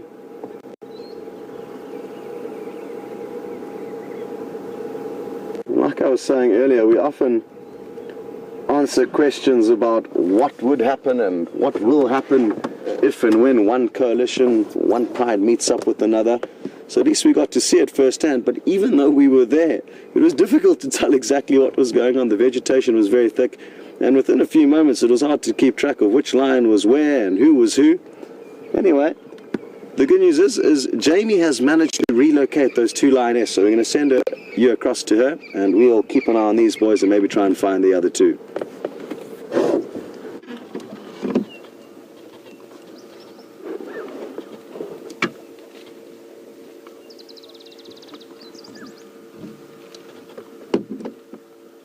Welcome back, and we looped around and actually managed to position ourselves perfectly, exactly where these two females popped out of the drainage line and onto the road. And shame, they look so stressed out, they look really scared. They're not happy. You can see it in their body language. Very restless. There you go, a bit of contact between them. Now, as I said, males are very defensive when they're mating with females, even if they're settled, dominant pride males.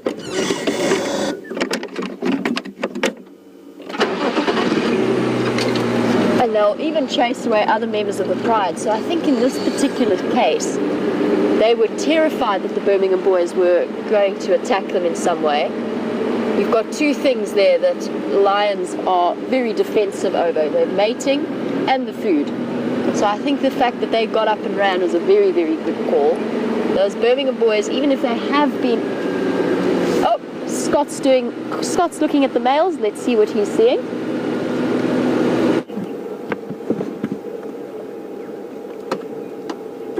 Wow, isn't this awesome? We've got ourselves onto a low angle on the opposite side of the dam, a little pond that this male's drinking from. This is Scrapper again, and as you got sent across to Jamie, he decided to get up, so a bit of backwards and forwards, but certainly great action to be involved in. And again, aren't we so lucky to be witnessing this wonderful, wonderful behavior?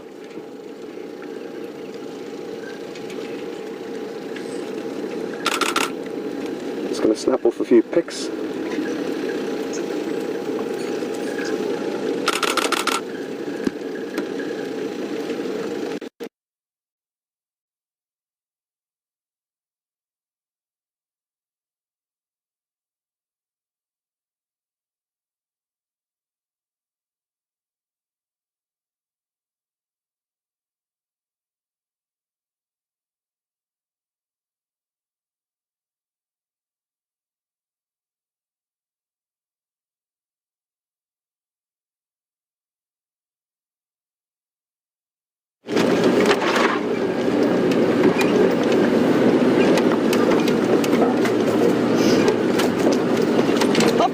And we apologize for the slight signal issue there.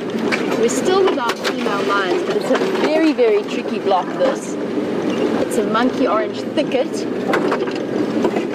I'm going to try and stay with him for as long as possible, but it's going to be very difficult.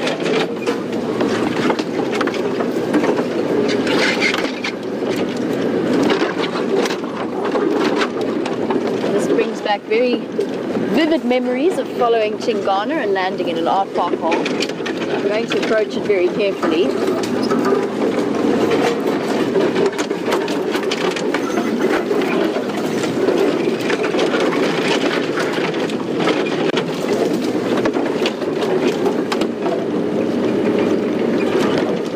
I was in the middle of, before I linked back to Scott, I was in the middle of talking about the fact that the Birmingham Boys are going to be showing aggression at this particular time, especially if they're mating, and especially if they're mating with a Styx female and not an Nkuhuma.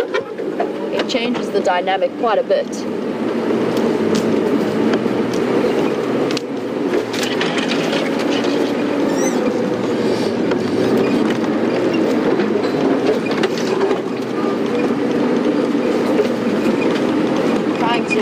Around the head of them.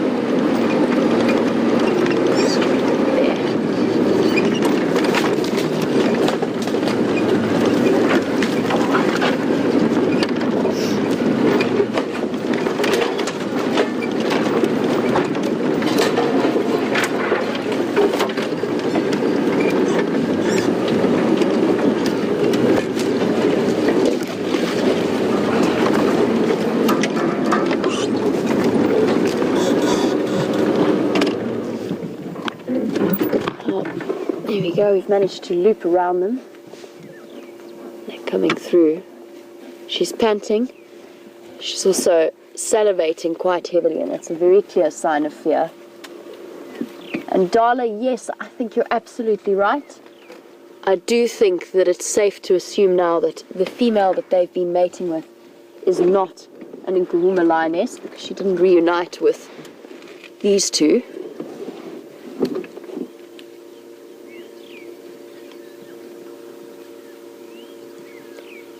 This is true. I think we have solved the mystery of whether or not it was a Styx or an Nkuhuma, for sure.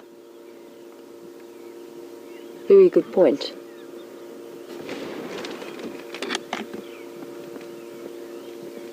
Let's try and stick with these two or watch them move away.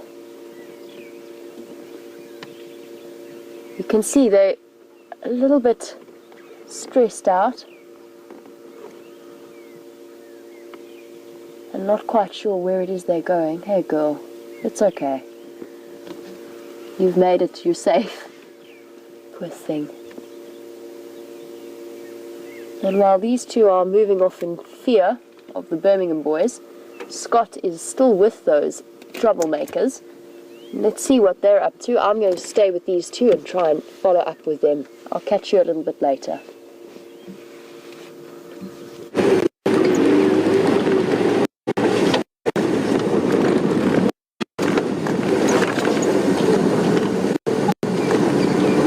Welcome back, everyone. And Scrapper's finished drinking, so lost signal to Sips. And it looks like he is heading back towards these other two males that we saw lying in the shade. To hopefully reunite. How affectionate these animals can be. When it's going to see some of this affection now. A lot of head rubbing and nuzzling. Then, can you get that fish eagle flying off there? It's all happening. There's a fish eagle flying off with a kill. Can you believe it? Just when you don't think things can get any better, fish eagle flies past and spices things up. Well done, Wium.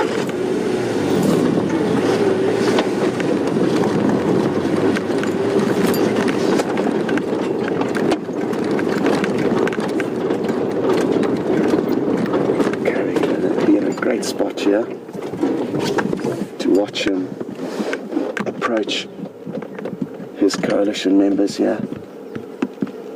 He's going to pop into your screen shortly. Here he comes.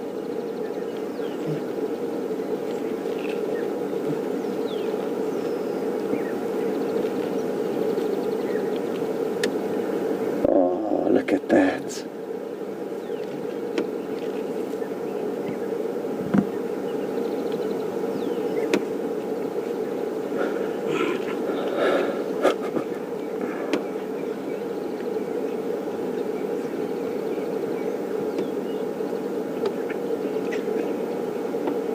It'll be very interesting to know how far they've moved in the course of the night. I'm not entirely sure exactly where they all were yesterday. They were to the south of us though.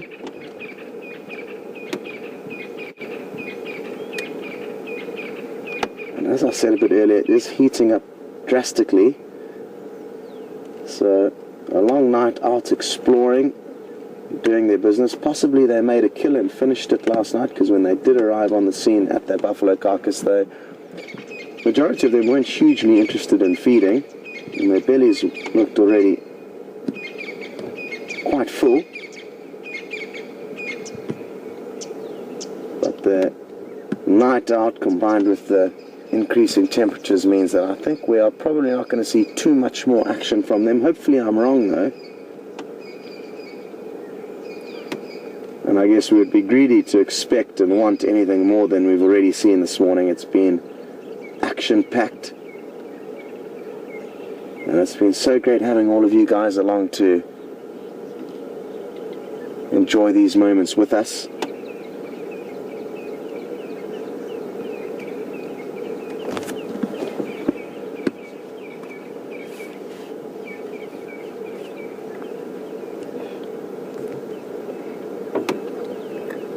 I'm speculating that possibly the other two males may have followed the lioness that they arrived with on the scene. Maybe I'm wrong. It'll be interesting to know where they are. I'm sure they'll pop up at some stage, if not this morning, possibly this afternoon.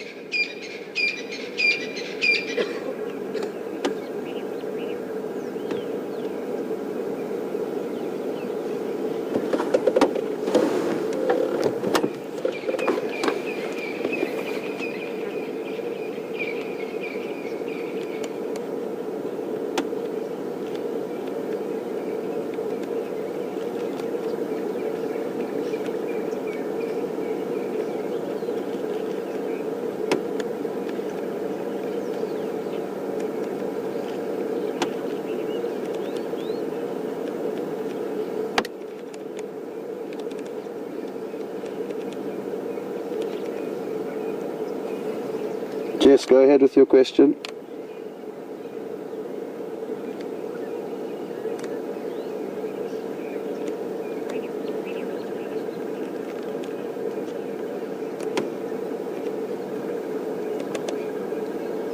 Good morning, Joel, all the way in New York.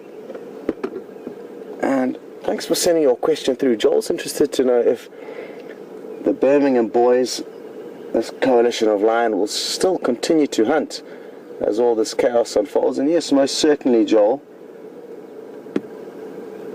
Most predators, any opportunity they get to acquire another meal, they will take. So they certainly would. And nothing's saying that there aren't any buffalo moving in the nearby area, and if they were to arrive on the scene now, we'd be sure to see a very different change in behavior, and they would quickly jump up and in all likelihood try and bring down a buffalo or any other prey that does walk past. So they certainly will take any opportunities they get. They don't know when their next opportunity will be to hunt, and regardless of what's going on around them, most predators will hunt whenever the opportunity presents itself.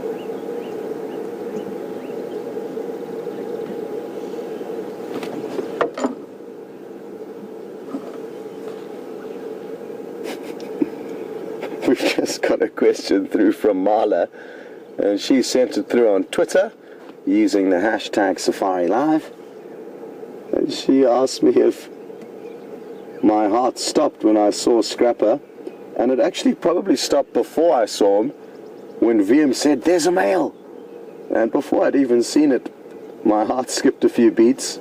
I couldn't believe our luck. And when he started running towards the vehicle, and I didn't know what was going to happen, I didn't know if he was going to try and attack one of those lionesses or what exactly was going to happen, but he was running, as you guys got to see a few moments ago, straight towards the vehicle. So really exciting stuff, and he, at the best of times, has a kind of crazy look about those eyes of his. And this morning, as he was running towards us, that was certainly exaggerated.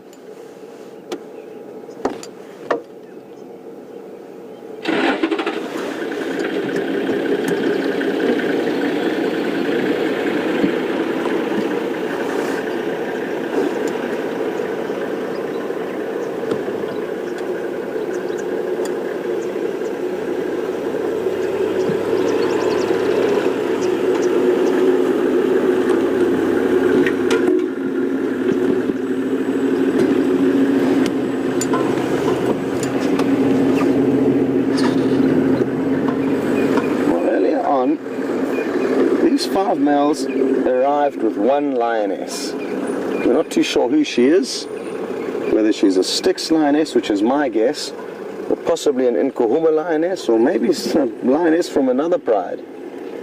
But Kevin's in Boston's asked a good question, and he would like to know, out of these five males, would all of them try and mate with her? Or would only one be the one who gets to perform that role? And Kevin, they would all certainly like to mate with her, and they will actually compete amongst one another for rights to mating, but only one of them will be the biggest and the most dominant out of the five. That's the general rule. These guys are still learning the birds and the bees, but their natural instinct will be to compete fiercely for mating rights, even with coalition members. And that's the great thing about nature. That's the way they ensure that only the strongest and best genes get passed through into the future lion generations. And I guess it depends on the coalition, Kevin, but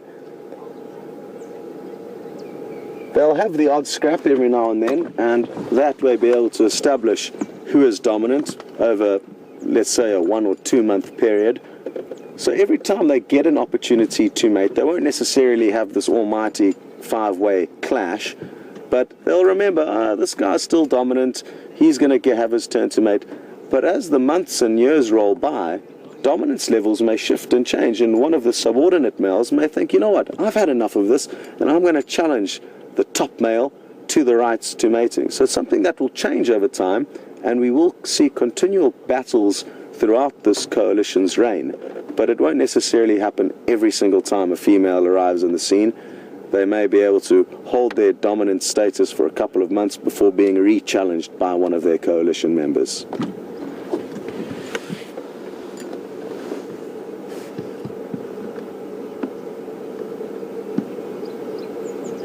Wouldn't it be wonderful to know where the other two males are?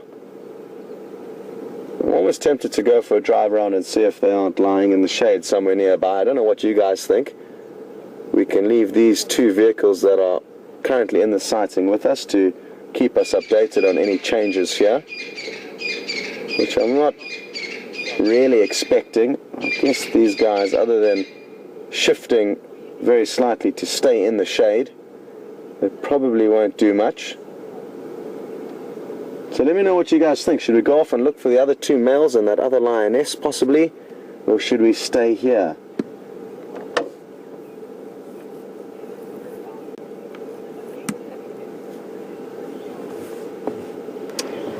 Now, Anna-Marie has asked if Scrapper, the individual with the crazy eyes, has possibly got an infection in that eye, and I don't think so. I'm going to take a closer look with my binoculars, Anna-Marie.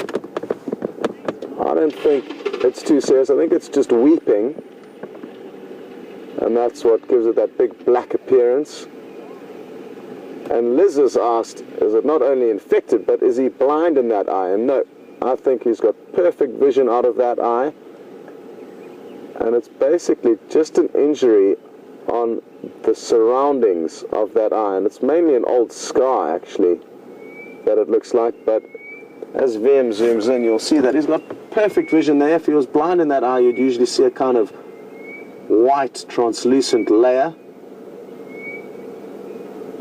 but that eye looks perfectly good to me, other than the fact that it's missing a little bit of skin, so a little bit of scar tissue. He possibly got a flaying claw in that eye in a battle, who knows, maybe with his coalition members over a meal, or maybe with another coalition that they've come across as they've staked claim over this area. They're all lined up perfectly in the shade now, lying symmetrically, just about perfect. The one though has got his head sloped down into the road, so it'll be interesting to see how long he can stay in that position without the blood starting to all rush down into his brain. I think the one in the middle looks the most comfortable in the most shade. Scrapper, I'm guessing, is going to be the first to move. He's got the most sun beating down onto the back of his head.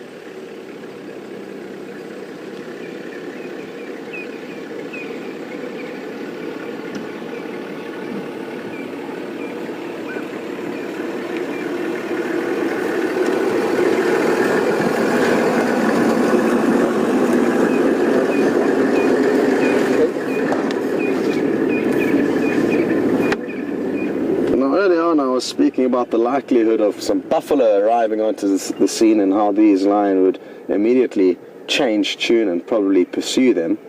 And thanks to Deb in Ohio for sending through an update that there's a large herd of buffalo at the Nkuhuma Waterhole, where there's another waterhole cam. But Deb, I don't think it is likely that they would move all the way from here to Nkuhuma. It's quite some distance, and they probably actually are too far to actually have any idea that the buffalo are even there. And in the same breath, even if they did, now that it's quite warm, it's unlikely that they would pursue them at this time of the day. So what these guys are relying on are some passers-by that stumble upon them, rather than these lions having to get up and move anywhere.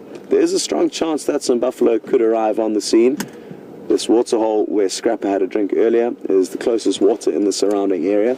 And just like yesterday evening when we were at the Buffelshoek Waterhole with those two lionesses, a herd of bachelor buffaloes arrived And wouldn't it be wonderful if that same herd arrived here, because we would expect very different behavior from these big boys as opposed to the behavior that we saw from those Nkuhuma Lioness last night.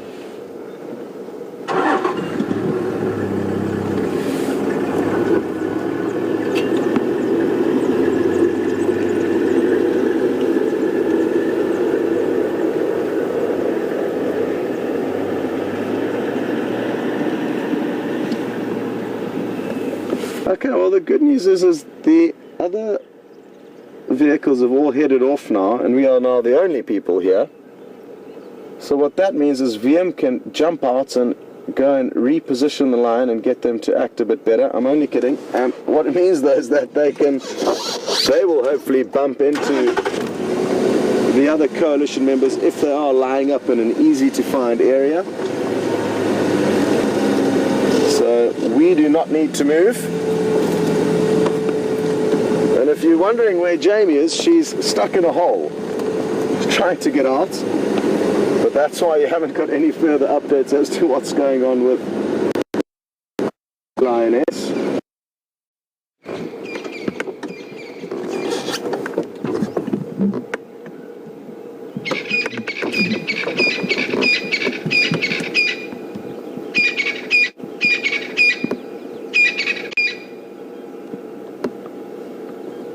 Just heard an update on the radio and I only caught the end of it. But it would be quite interesting for me to find out exactly what's going on. It could be the other members of this coalition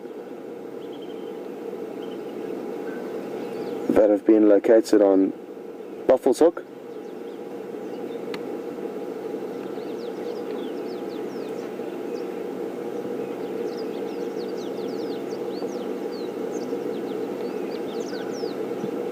No, it's not them up in Buffalo's Hook, it's some other animal. So these are the only Birmingham males that can be accounted for at the moment. We're not too sure where the other two could be, or that other lioness.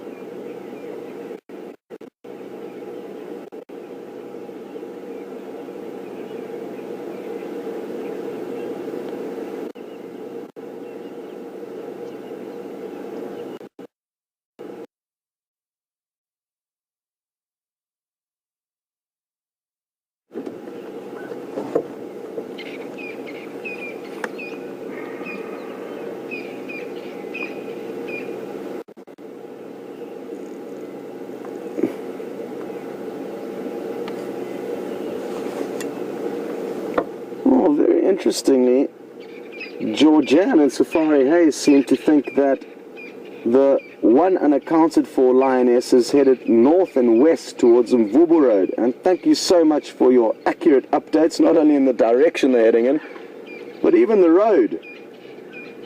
And isn't it wonderful how some of our viewers have become masters of the safari experience? And it helps us so much, so thank you for that update. Maybe we'll head there a little bit later and see if we can track her down. And I'm guessing you guys saw her on the Djuma Dam cam. What would be interesting, Georgian and Safari, is was she ever in view of the other two lioness? So did you ever get a shot of all three lioness together? Because if in fact they did see one another and didn't reunite, it's a strong chance that that extra lioness is from another pride.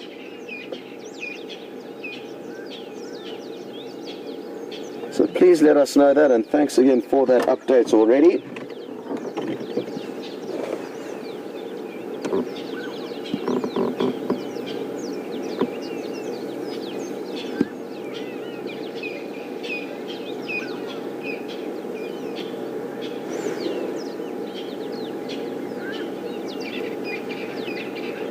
It's quite interesting, as Wium pans across them, look at their bellies. Okay, so Scrapper looks quite full belly, taking short, sharp breaths because a lot of meat's pushing up against his diaphragm.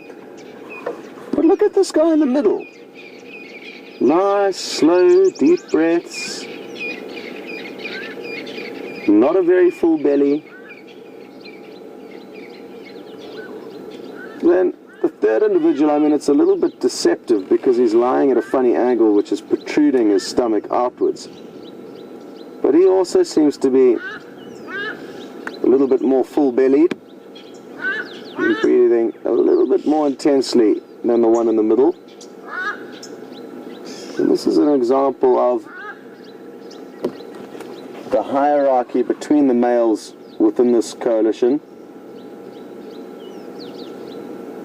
And the one in the middle is probably the weakest out of this three, and therefore that's why he is not as full-bellied as the other two around him.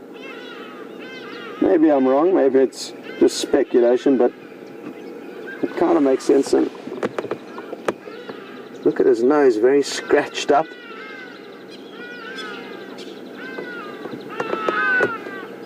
And it's all these little scratches and nicks and scars that we're going to have to take a very close look at to work out who is who, and be able to learn how to differentiate them, as it is important information for all of us to know who's who in the zoo. But for now, the only one that I'm confident to identify easily is Scrapper, with his very distinctive eyes that are set quite close together and also bulging out more so than your regular lion.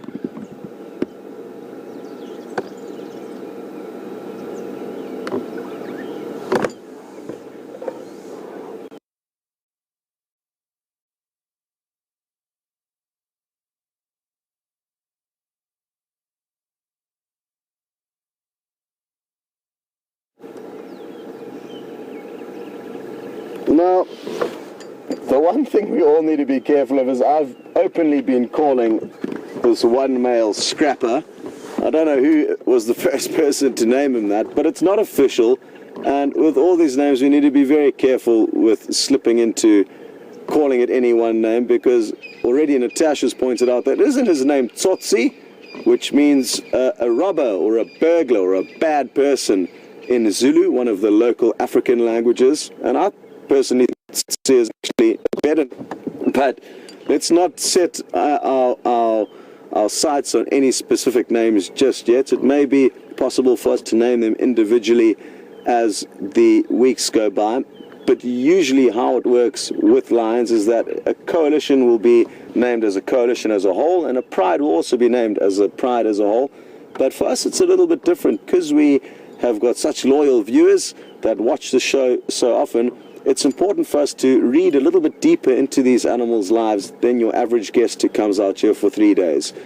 For those people, it's nice for them to just hear that this is this coalition of lion, and you can't really delve too much deeper into their history and family and the drama that unfolds between them, because they are only here for such a short time, and it wouldn't make sense to try and unload all of this information on them. But it's very different for our experience that we share with you guys.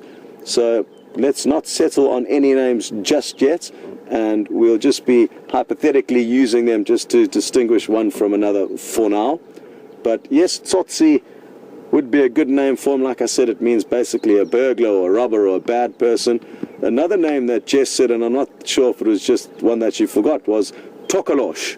And a Tokolosh is a mythical being that a lot of the local African people are terrified of. So much so that they'll actually elevate their beds on bricks so that it's kind of a foot or two higher than it should normally be, and that means that the Tokolosh cannot climb up into your bed at night when you're sleeping.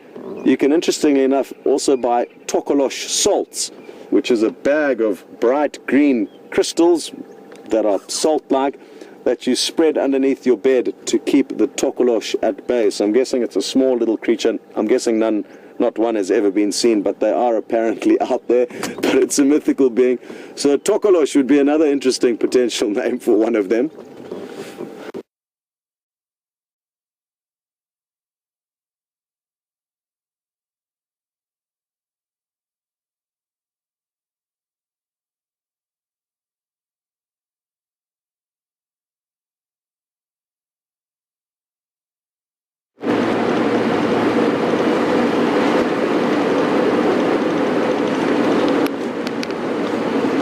Welcome back, and remember I mentioned those aardvark holes in that block that I'd already fallen into once? Well, I found another one.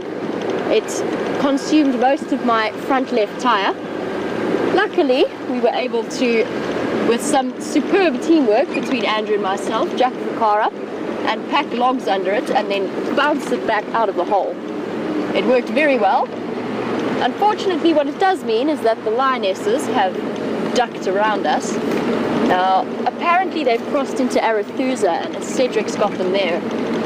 So that's what I'm currently doing, is just making my way in that direction to see if we can catch up with them there. You saw how fast they were moving, really, really determined to be out and about and out of this area as far away from the Birmingham Boys as they could possibly get.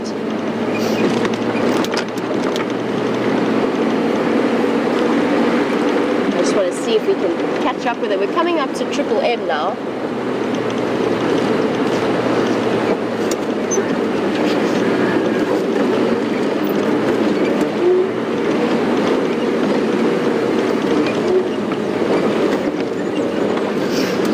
Now, they would have crossed just to the north of us, but the nearest road is just down here. It's the road that leads to Red Dam. Switch radio channels to get the updates.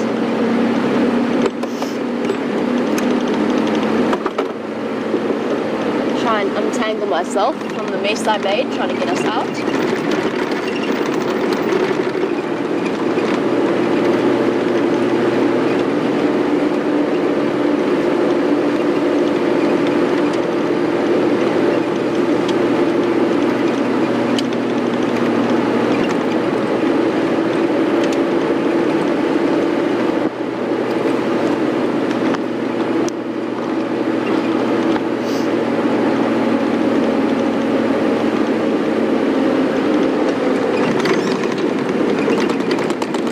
Lionesses have made it very clear that they want nothing more to do with the Birmingham Boys, and they dashed away. But Othera, welcome to the Sunrise Safari. You pointed out that if an Nkuhuma Lioness or one of them was mating with the Birmingham Boys, why would they now run away? And the answer to that, I think, is once they've come out of their false estrus and they've stopped mating, the Birmingham Boys are now mating with a female from a different pride, it seems. Completely different, and I think that has made them feel very threatened, and it is bound to make the Birmingham Boys more aggressive. As I said, even with dominant settled pride males, when they're mating with one female in a pride, they will still chase the other females away from her. They're still incredibly possessive over her, and I think if you factor in the fact that they're mating with a Styx female now, as well as the fact that they were at a kill, so there's that extra hyped up chance of aggression, and you've basically got a recipe for a serious conflict between the Birminghams and the Nkuhumas, which is why I think these two ladies ran. And by the sounds of it, from what Scott saw, Scrapper came in there looking for a fight. They came running in, and they must have been running fast because the tracks that I had were very, very fresh, and they were about 2 kilometers away, so they were definitely going pretty quickly towards those Nkuhuma Lionesses. And there must be all kinds of communication that happened between those Lionesses and the Birmingham Boys when they rushed in.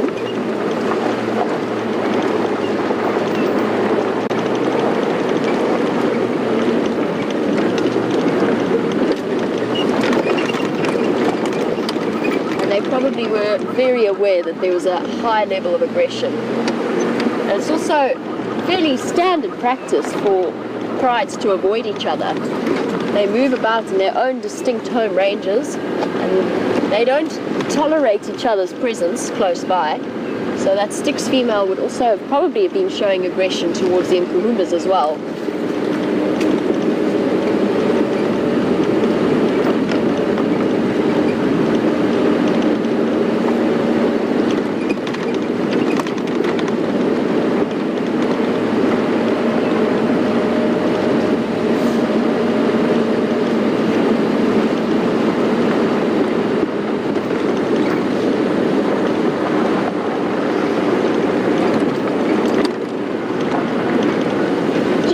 Rough idea, we've probably covered about 4 kilometers, maybe even more, depending on where these lionesses are here on Arethusa.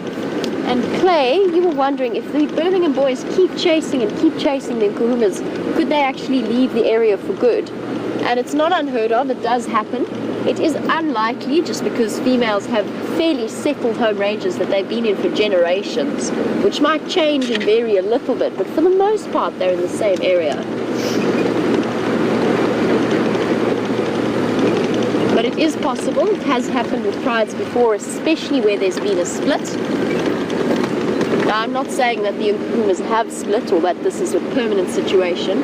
We just don't know enough yet to determine that. I'm just going to hop onto the Game Drive channel and find out where Cedric has those lions. I've come in the right direction, now it's just a matter of narrowing it down. Cedric for Jamie.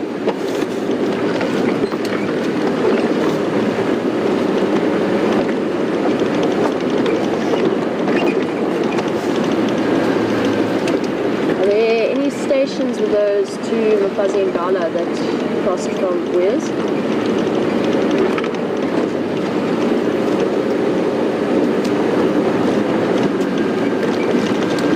Copy that, thank you. I'll take that third standby. Whereabouts are they?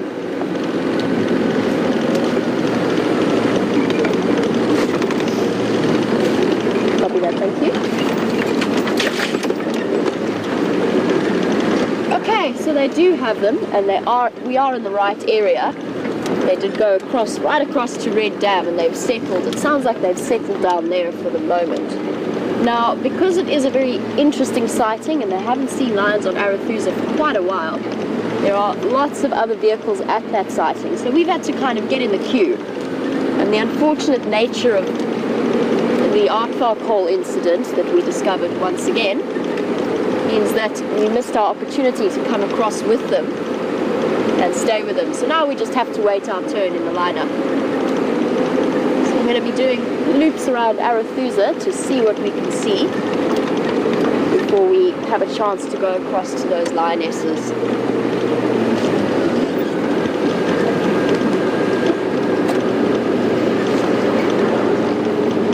It's good to know that they have settled down, and they've settled down in an area that's very familiar to them, and that is very safe ground. It's close to where they had buffalo kill in the drainage line. Oh, elephant. Hey. Never know what you're going to find around a corner.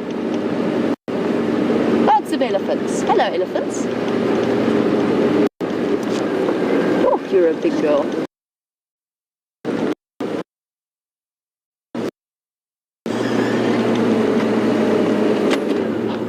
Giving me that stare.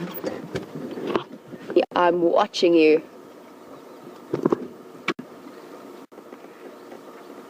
Well, there you go. Scott said it this morning, I've said it now. You just never know who's waiting around. Hello, little one. Coming across to, possibly to Mom.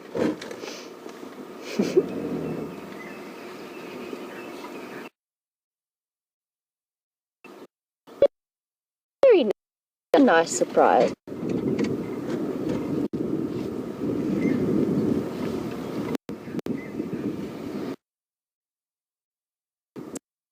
It's interesting. Should start to have tusks soon, but I don't see any on him. Or her, sorry, her. I wonder if they're still growing. Looks big enough to even see any.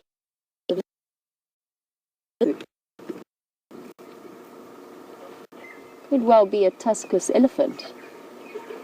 I wonder then if it's the herd that we saw with that female a couple of days ago.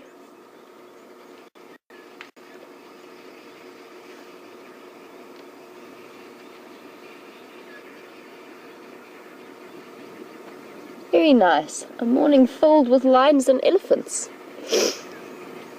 They've all moved across now, which gives me a chance to shuffle forward a little bit.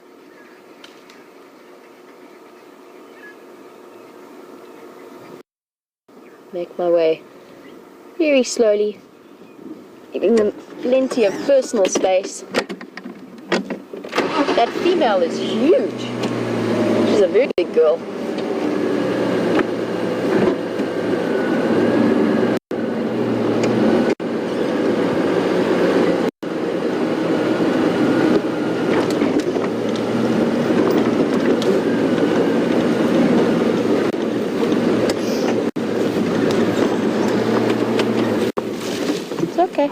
all right.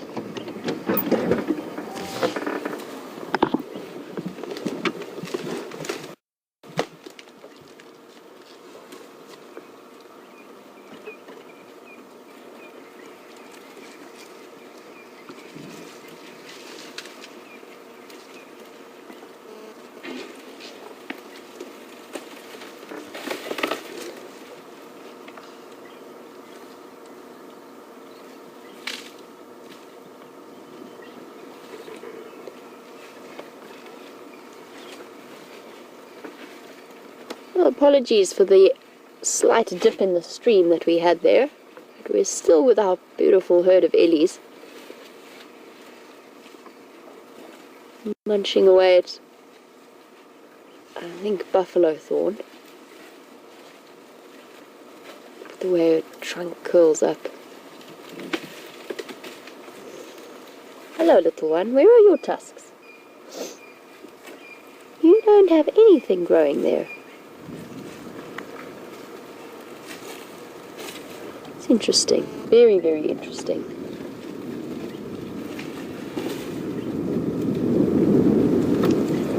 A little bit of a bulge on either side of the trunk, but but still perfectly adapted by using his feet, or her feet, to get those nice, fresh, newly growing knob thorns.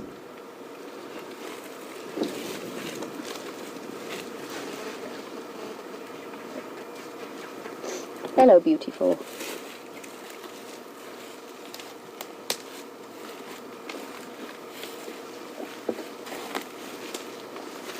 Scanning ahead with the trunk to try and pick out the tenderest bits of plants to grab.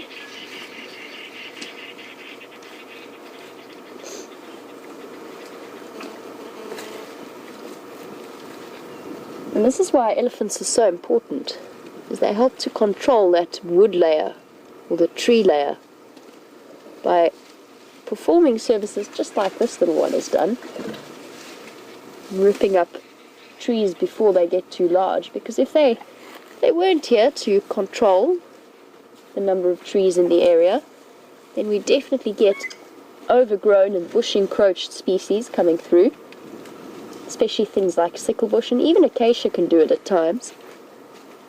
And it's important to keep it clear so that there's an equal balance between the grass, and the grass can get enough sun, and the trees. It's such a delicate balance. We sometimes don't realize that.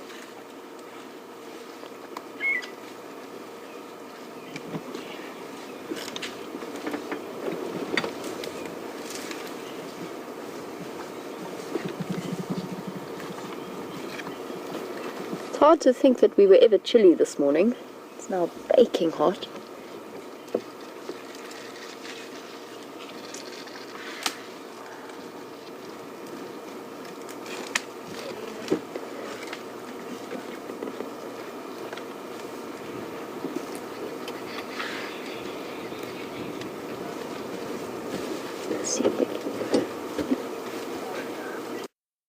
Oh, that little one's eyes watering.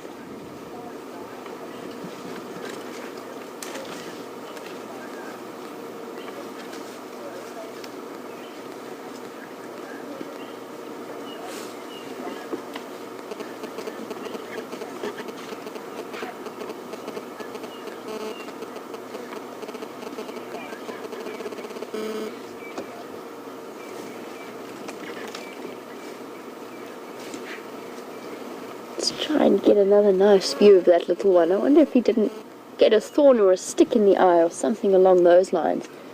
Let's try and reposition to see if we can find them or get a nice clear view of him at any rate. I just want to see. I know the feeling because I've also got a bug in my eye that managed to fly perfectly into my left eyeball as we were trying to get to the Birmingham Boys.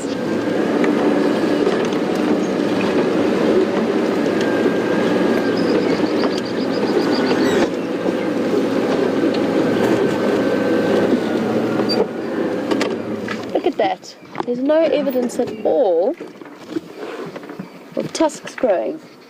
Oh, let me shift forward slightly for Andrew there. Oh no. This should be okay. Every time that little one opens its mouth, I'm peering up to see if there's any sign of tusks. And there definitely isn't.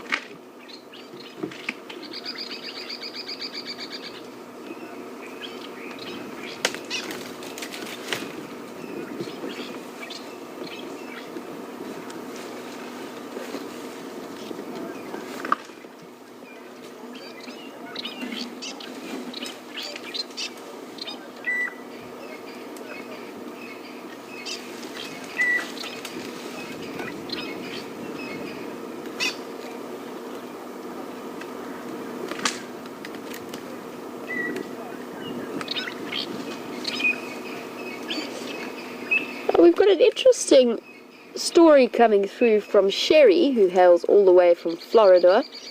And the message that was passed on by a safari guide at a Disney World event was that elephants are terrified of bees, and that in Africa the beekeepers have to drive them out to prevent the elephants from stampeding and causing problems. That's certainly a new one to me, to be honest. I don't think I've ever heard that before, Sherry, but it is an interesting thought. I will say that there is a chance that an elephant could spook at the sound of a bee.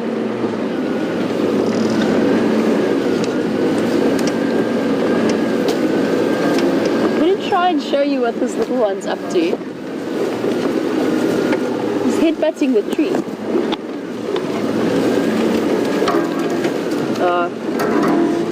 Stopped doing it, but he was headbutting the tree like I've never seen a little baby do before. They are so entertaining. Anyway, as I said, I did think that there's a chance, or I do think there's a chance, that an elephant might spook at bees. They do spook at things like mice and rodents and squirrels. But I certainly have never heard of beekeepers having to come and get rid of bees in case elephants stampede.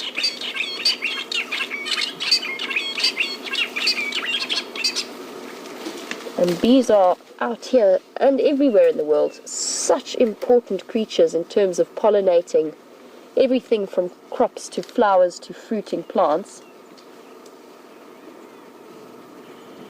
that I do not think that elephants would have developed a massive fear of them.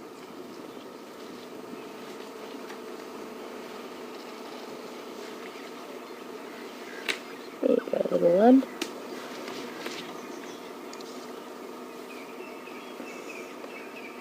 Very cute.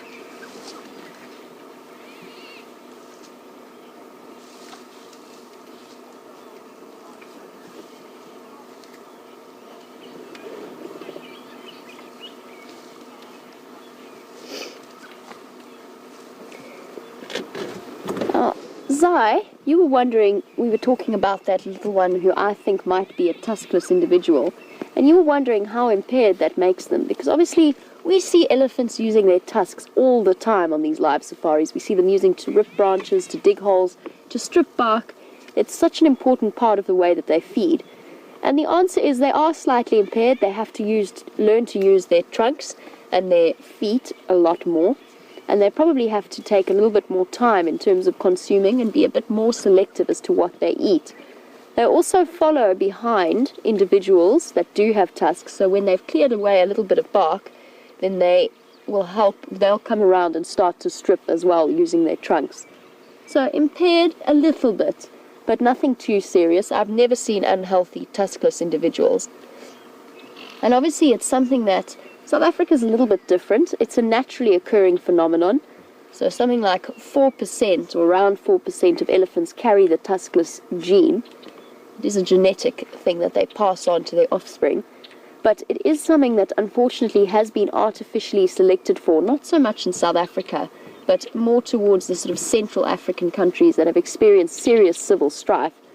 And human beings that have poached for ivory have basically essentially favored the population that has tuskless individuals. So between 1969 and 1989 in Zambia, in South Luangwa, The percentage was around 10% tuskless animals, and that rose all the way to 40%, or roughly around 40%, in the space of 20 years. And that was largely due to the conflict and situation that was happening there. But I did discover a little friend that I wanted to show you, hoping he's going to oblige us, just on a different subject entirely, because I want to return him to the bush so we can go on looking at the elephants. Little inchworm. Look at him inching away. And he's so perfectly camouflaged to look like a stick. It's incredible. Not so much when he's moving, but just now he stood up completely straight and he looked perfectly like a part of a branch. Such clever little things. He must have dropped into the car when we were moving through the block. Okay, buddy. Where do you want to go? Just a little inchworm to show you. There, look, when he goes completely still like that, oh, you would never know. Oopsie. Stay, little one.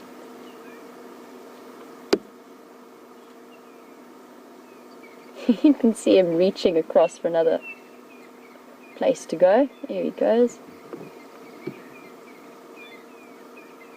Look how cleverly he's adapted with the legs in the front and then the legs at the back, and nothing in between.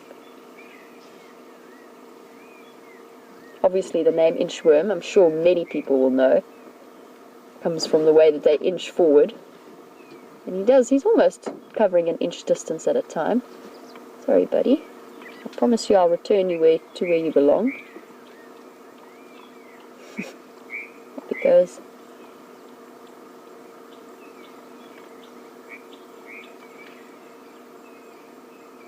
Cute. Okay, our elephants are very slowly moving into the block, but I do see another individual out in the open, so rather than trying to follow them and making a bit of noise, crashing through the bush, let's go see what that individual is up to. And at the same time, return our little inchworm to his home. He might have come from the tree, either one of the trees on either side of us, so I'm going to return him to the bush willow, where he'll be perfectly camouflaged.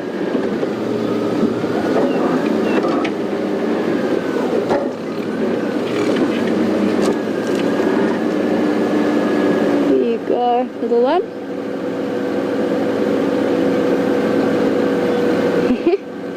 Safe and sound. Look how much look how cleverly he disappears on that stick. Perfect. Beautiful. You'd never know he was there. Alrighty, let's see if we can catch up with the Ellie that's out in the open there, rather than trying to really bash our way through after these guys.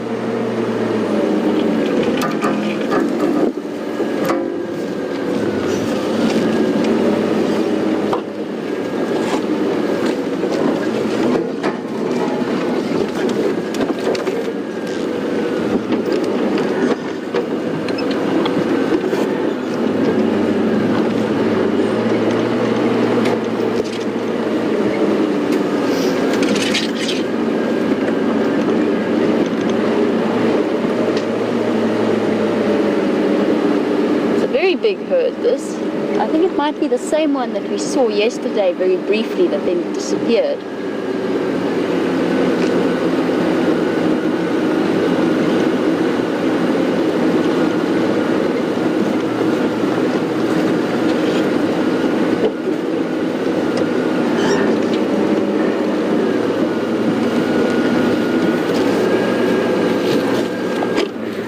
I hear you, girl.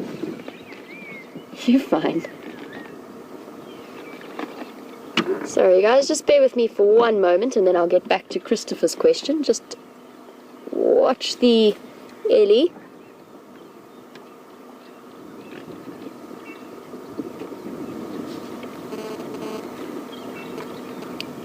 Power stations, there's Shlambi and Love on Parallel Road North.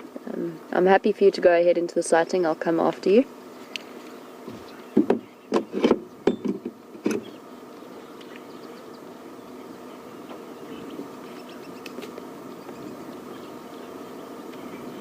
looks like possibly a young male sitting at the back. Now, Christopher, you were wondering, as we're watching this elephant slowly take apart a piece of what looks like it might have been raisin bush, although it's very hard to tell right now. You were wondering what nutrients there are in things like bark and leaves and roots and so on that the elephants eat. And it's got all of the nutrients that they need. Mostly it's the starches that are stored within the plants. And particularly in bark, it's actually, they go for the sugars in the cambium layer. So the xylem and the phloem, which many of you might know of, are the two transport systems in a plant system. And the one transports water and the one transports sugars that the plant has produced. So the photosynthesis that happens within the leaves, the green leaves of all these plants, then passes the nutrients all the way down. And then in terms of roots as well, they often carry extra nitrates. And many of them have nitrogen-fixing bacteria, so that's an important part of their metabolic process as well. And they need that for growth and repair of their cells. And then it will come with all of the other typical nutrients, things like a little bit of sodium maybe, all the minerals that you get. But mostly it's the starches and the glucose that the elephants are after. And we mentioned before, they are very inefficient digesters. They have to consume a huge amount of food. This Ellie here, it's not a bull, sorry, it is a female. And this elephant here will probably not quite eat the full 300 kilograms of an adult male. And she could well eat about 250 kilograms of food a day. And that just goes to show, and about half of that comes out excreted. It's because they're designed to be bulk feeders, not perfect feeders. Let's see, look at her beautiful skin.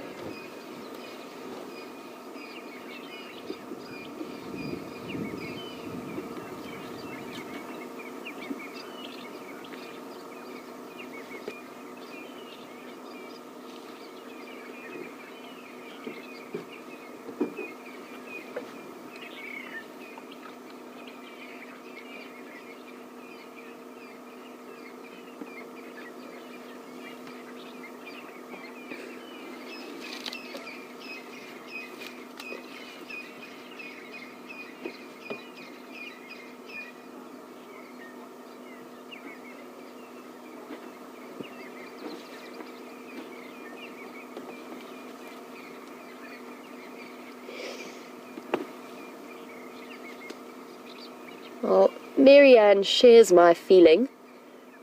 Marianne comes all the way from Boston, and she's loving the peace and tranquility of the elephant sightings. It also gives me plenty of joy as well.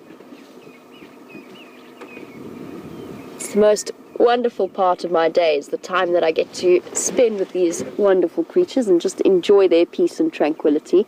They really are incredible just to sit and watch, and as I've said many times, you never get bored watching elephants. They're always up to something. Now, just because we've had this wonderful moment with the elephants doesn't mean that I have forgotten all about our lionesses. I'm still waiting. I'm almost ready to go into the sighting. We've got the last vehicle going in, and then they're going to be pulling out. And I think because we are all the way on Parallel Road North and we need to go back towards Red Dam, might be time to leave our elephants for now and start heading in that direction, especially so I can get a little bit closer to the guides and hear my radio slightly clearer. But there are 3 vehicles there at the moment. Oh, excuse me. And we will be coming in as soon as one of them leaves. Oh, look what he's doing. Oh. Using that incredible foot strength to push over the tree there. And I'm not even sure what she's after. She's digging around to try and get to the root system.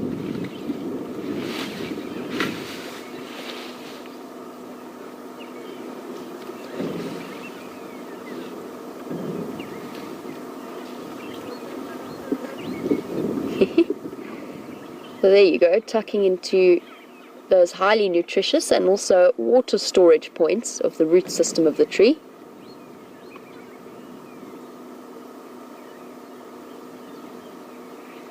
see you using a trunk to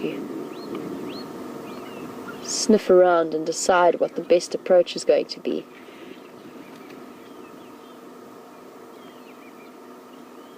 Look how cool that is.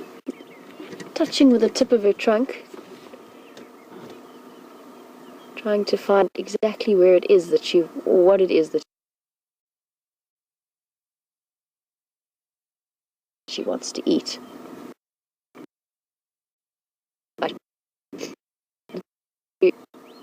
Fathom and then you down on huge branches of trees.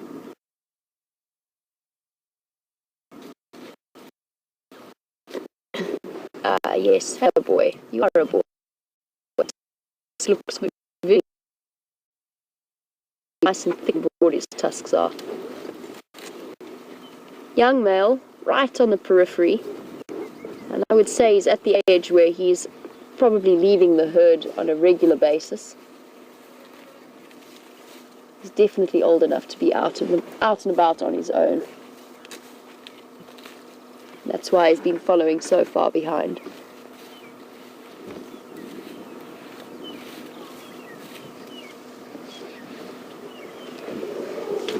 Okay, let's turn around and start heading in the direction of those lions.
Hello, boy.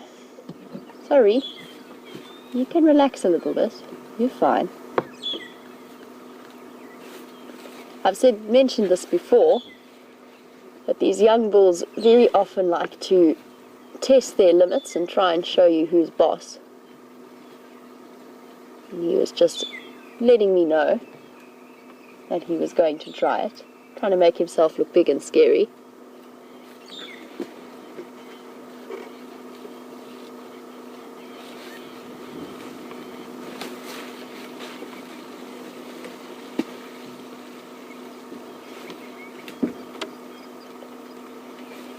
Now, we have a question. We've been talking about these phenomenal trunks, and we have this interesting question about whether or not elephants get sinus infections. And the answer to that is, I don't think they get them in the same way that we do. But Dennis, I definitely think that... Sorry, Dylan, you asked about sinus infections.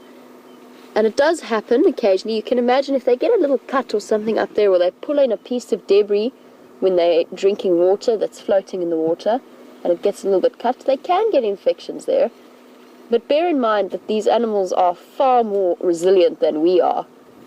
And they're not exposed to the same viruses that we are when we move through cities and towns. It's not quite the same. And their immune systems are far, far more efficient than ours are. Well, Dylan, I think that with that question, it wraps up our elephant sighting. He's moved off, so he's given us space to go. And our position is open at this lion sighting at Red Dam. Let's go see how those females are getting on, and if they're looking a bit more relaxed now that they've put about 5 kilometers and several roads between them and the Birmingham Boys.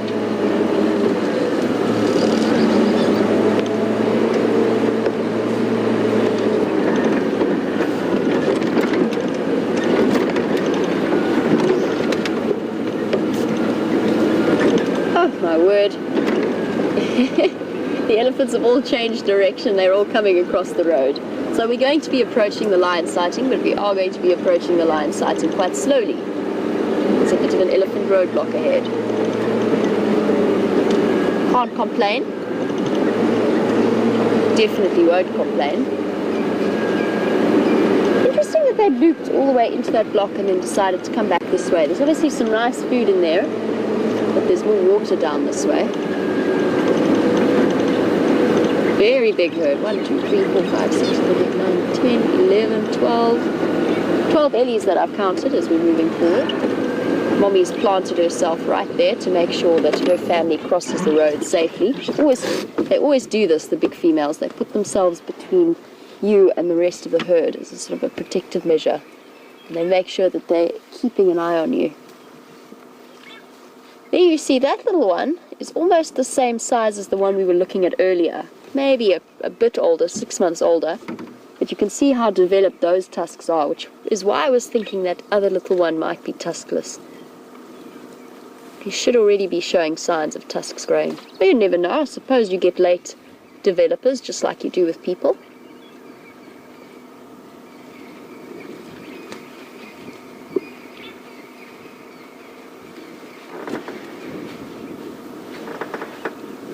I think they're going to be making their way towards the dam this afternoon.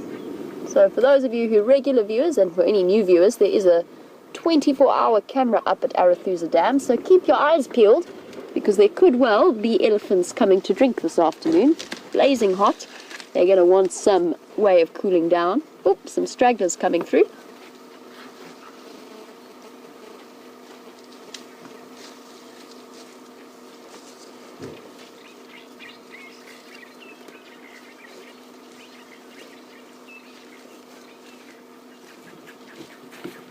Hello, boy.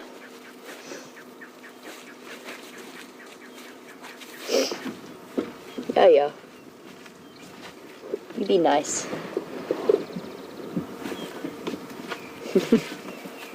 I love the young males. They're so entertaining.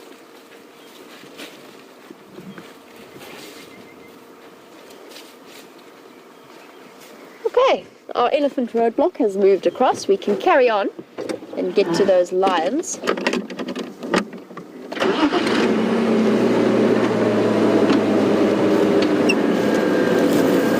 Now, I'm sure that you are wondering what's happening with Scott and where he is.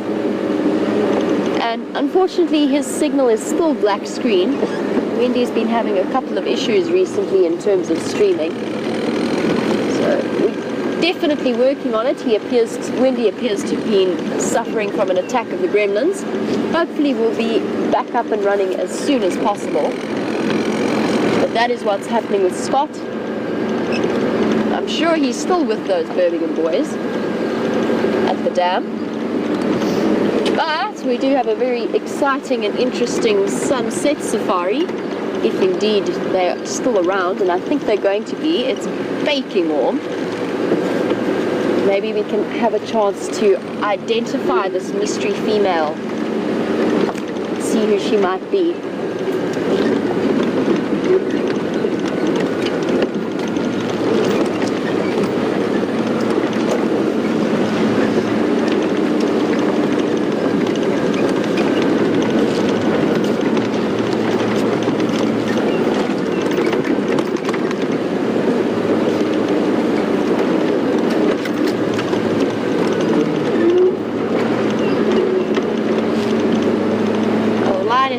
Around the corner on the other side of the drainage line that runs along Parallel Road North.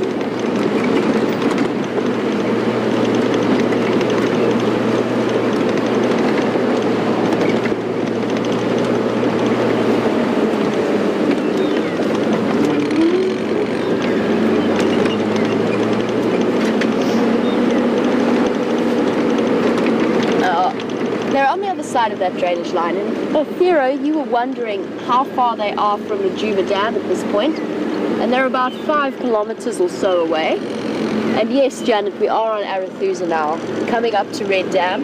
They went all the way across. They were not stopping for anything until they'd put plenty of space between them and the Birmingham boys.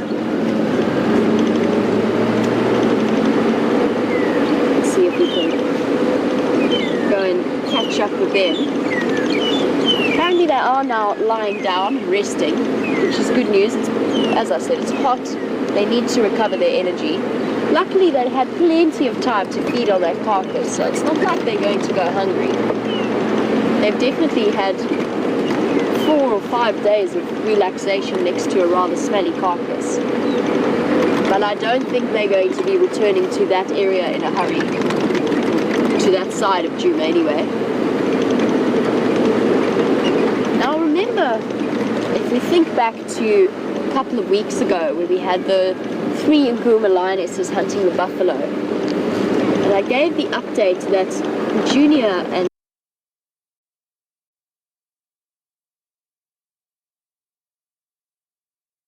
Nkuhuma Lionesses was seen on Simbambili with that buffalo killed. We're very, very close to that area now, so where these lionesses have chosen to go is close to where they were last seen. Simbambili, all the surrounding areas. Because to the best of my knowledge, the Birmingham Boys, although they have come into Arathusa before, plenty of times, I've never seen them this far north, and I wonder if this was a little bit of a safe haven for the Nkuhumas. It's clearly somewhere where they feel much more comfortable being.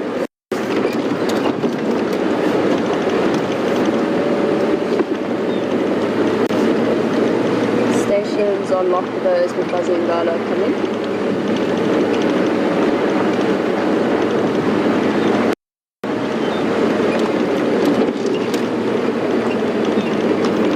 How many vehicles at that sighting?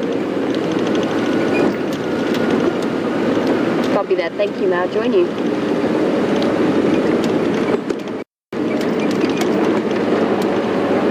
I'm just coming down the road to Red Dam.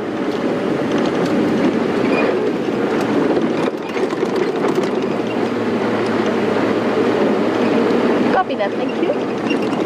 Just calling myself into the sighting. It's always good manners to double check what's happening before you go racing in. And there's a couple of reasons for that. One is that we don't want to overload the animals with having too many vehicles around them.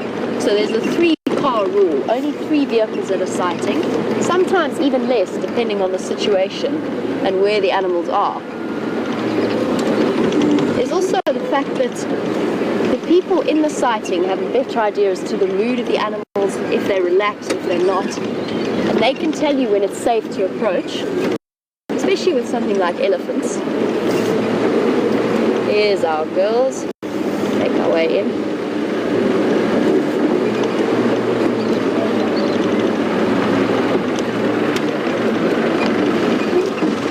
Thank you, thank you. You're welcome. Cheers, have a good day.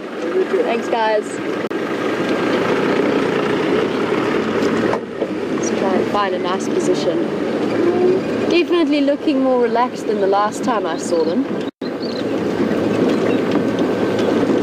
They've found some nice shade at least.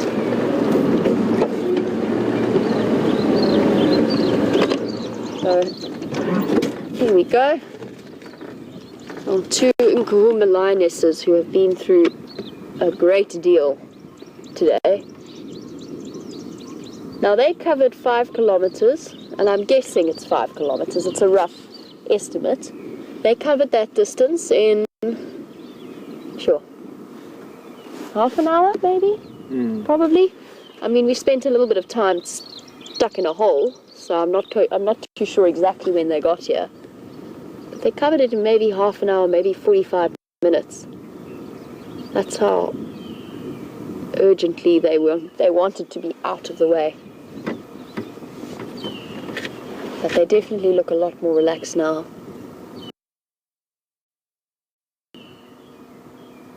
And only time will tell if these 2 are going to be reunited with the rest of their pride. I personally think they will be, but we just have to wait and see. We just don't know. We still have no idea. I was hoping that it was the amber-eyed female as well as the other female that were with the Birminghams, but since it isn't, we have absolutely no idea where they might be.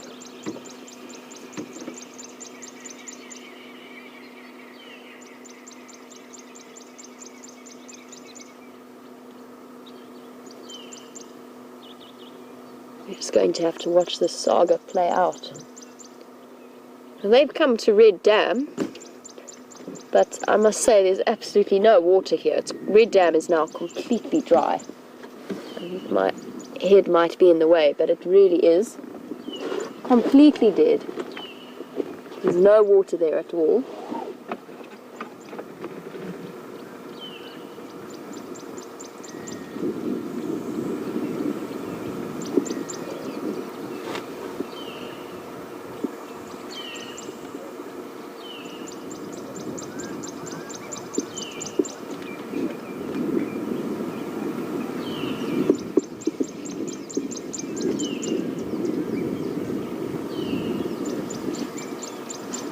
Maggie in Kansas wants to know what would happen if a new female entered the area.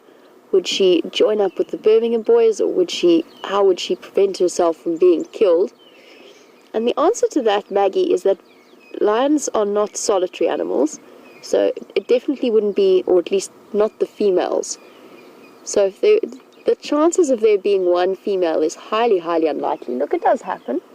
Occasionally something happens to the rest of the pride, she gets separated, can't find them.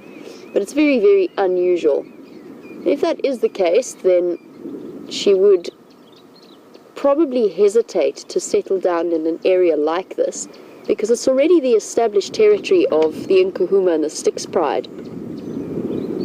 So unless she was in some way related to them and they were accepting of her, which is unlikely in that scenario, if she was not related to them, they would not tolerate her presence. She might mate with the Birmingham Boys in passing and then carry on.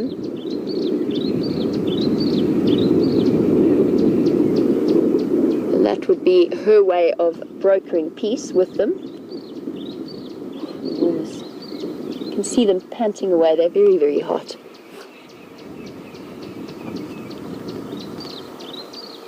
But yes, Maggie, I think the chances of that are slim. It could happen, and if it did, then they might kill her, although her biggest risk would actually be from the other females in the area. But if she was in estrus and looking for a mating opportunity, that might be a way of brokering peace.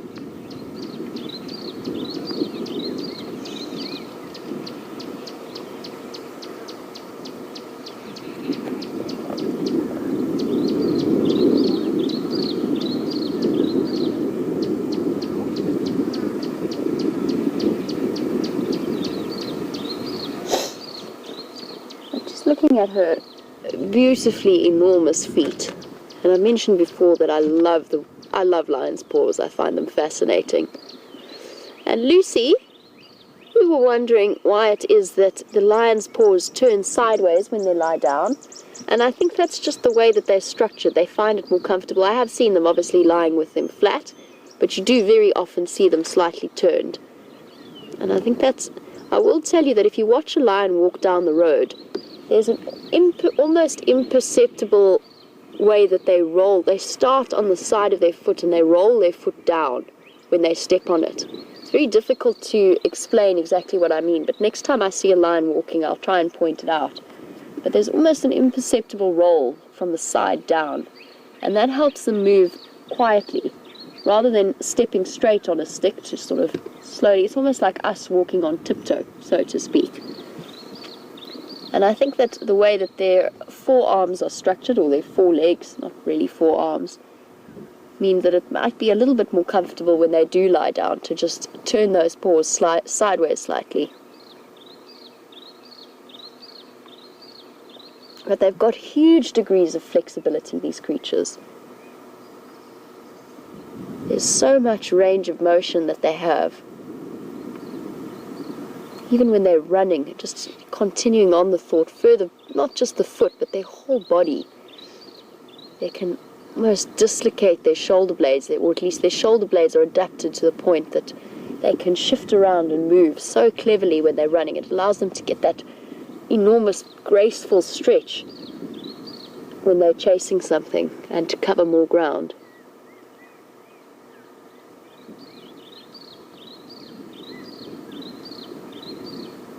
And the twisting and the turning of those paws, which will be so important. Oh, she's going to go, I think, lie deeper in the shade with her sister.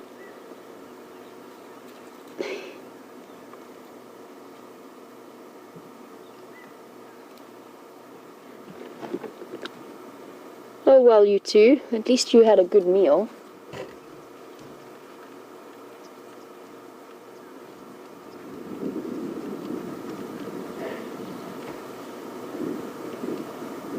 And I think it's probably jumped from this morning's temperature, which was probably around 15 degrees. It's probably jumped up to close to 30 already. And it's only 9 o'clock in the morning.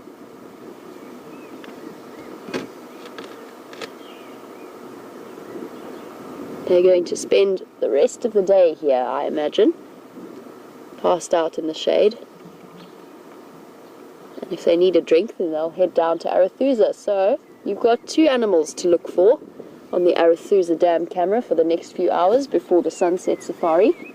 I need you to please watch for lions and watch for elephants.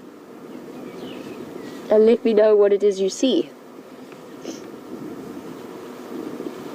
And we can work from there as to where we go for our sunset safari and how we follow up. It's interesting, we've got the Birmingham Boys back on the property once again, and they've let everybody in the vicinity know it with those booming roars. I'm hoping tonight we're going to hear a little bit more of that as well. It's such an incredible way to start a morning, being surrounded by 5 male lions all roaring together.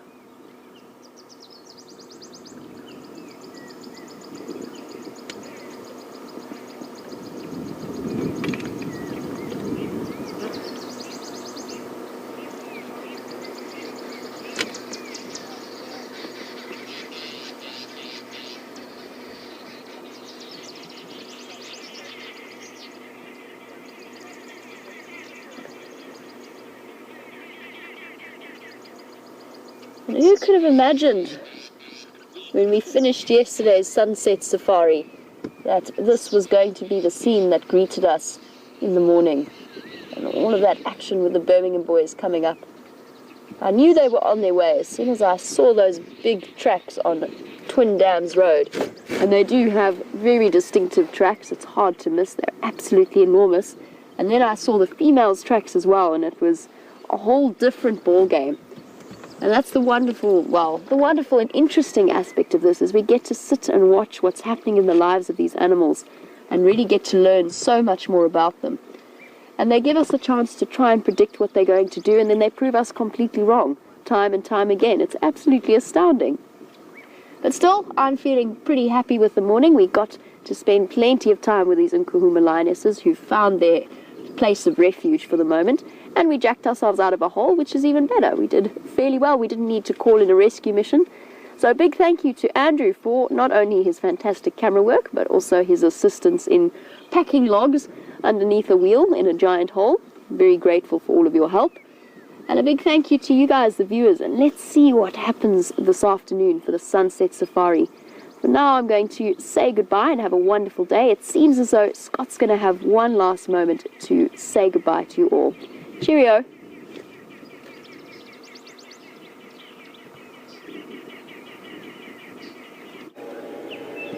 Welcome back, everyone.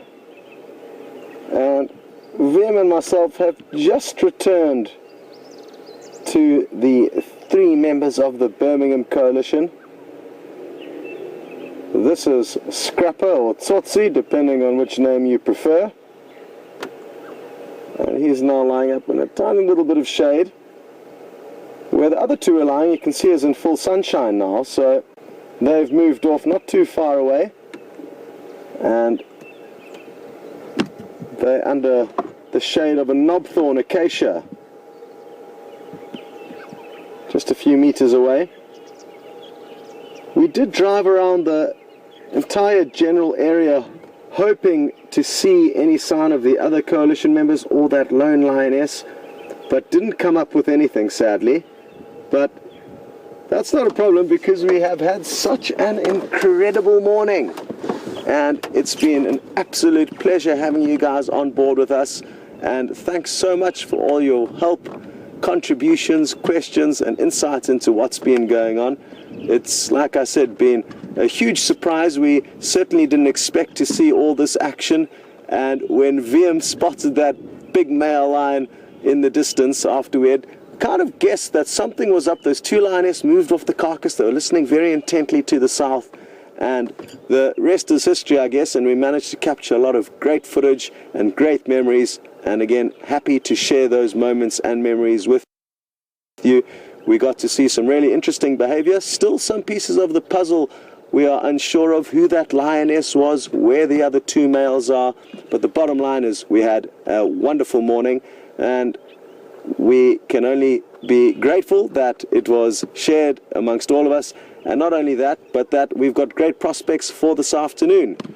Big thanks to Wium on camera, he did a great job, as well as Jess and Nikki in the final control room. They had a tricky morning with signal issues, radio issues, and then last but not least, thanks again to you guys. We'll see you all for the Sunset Safari.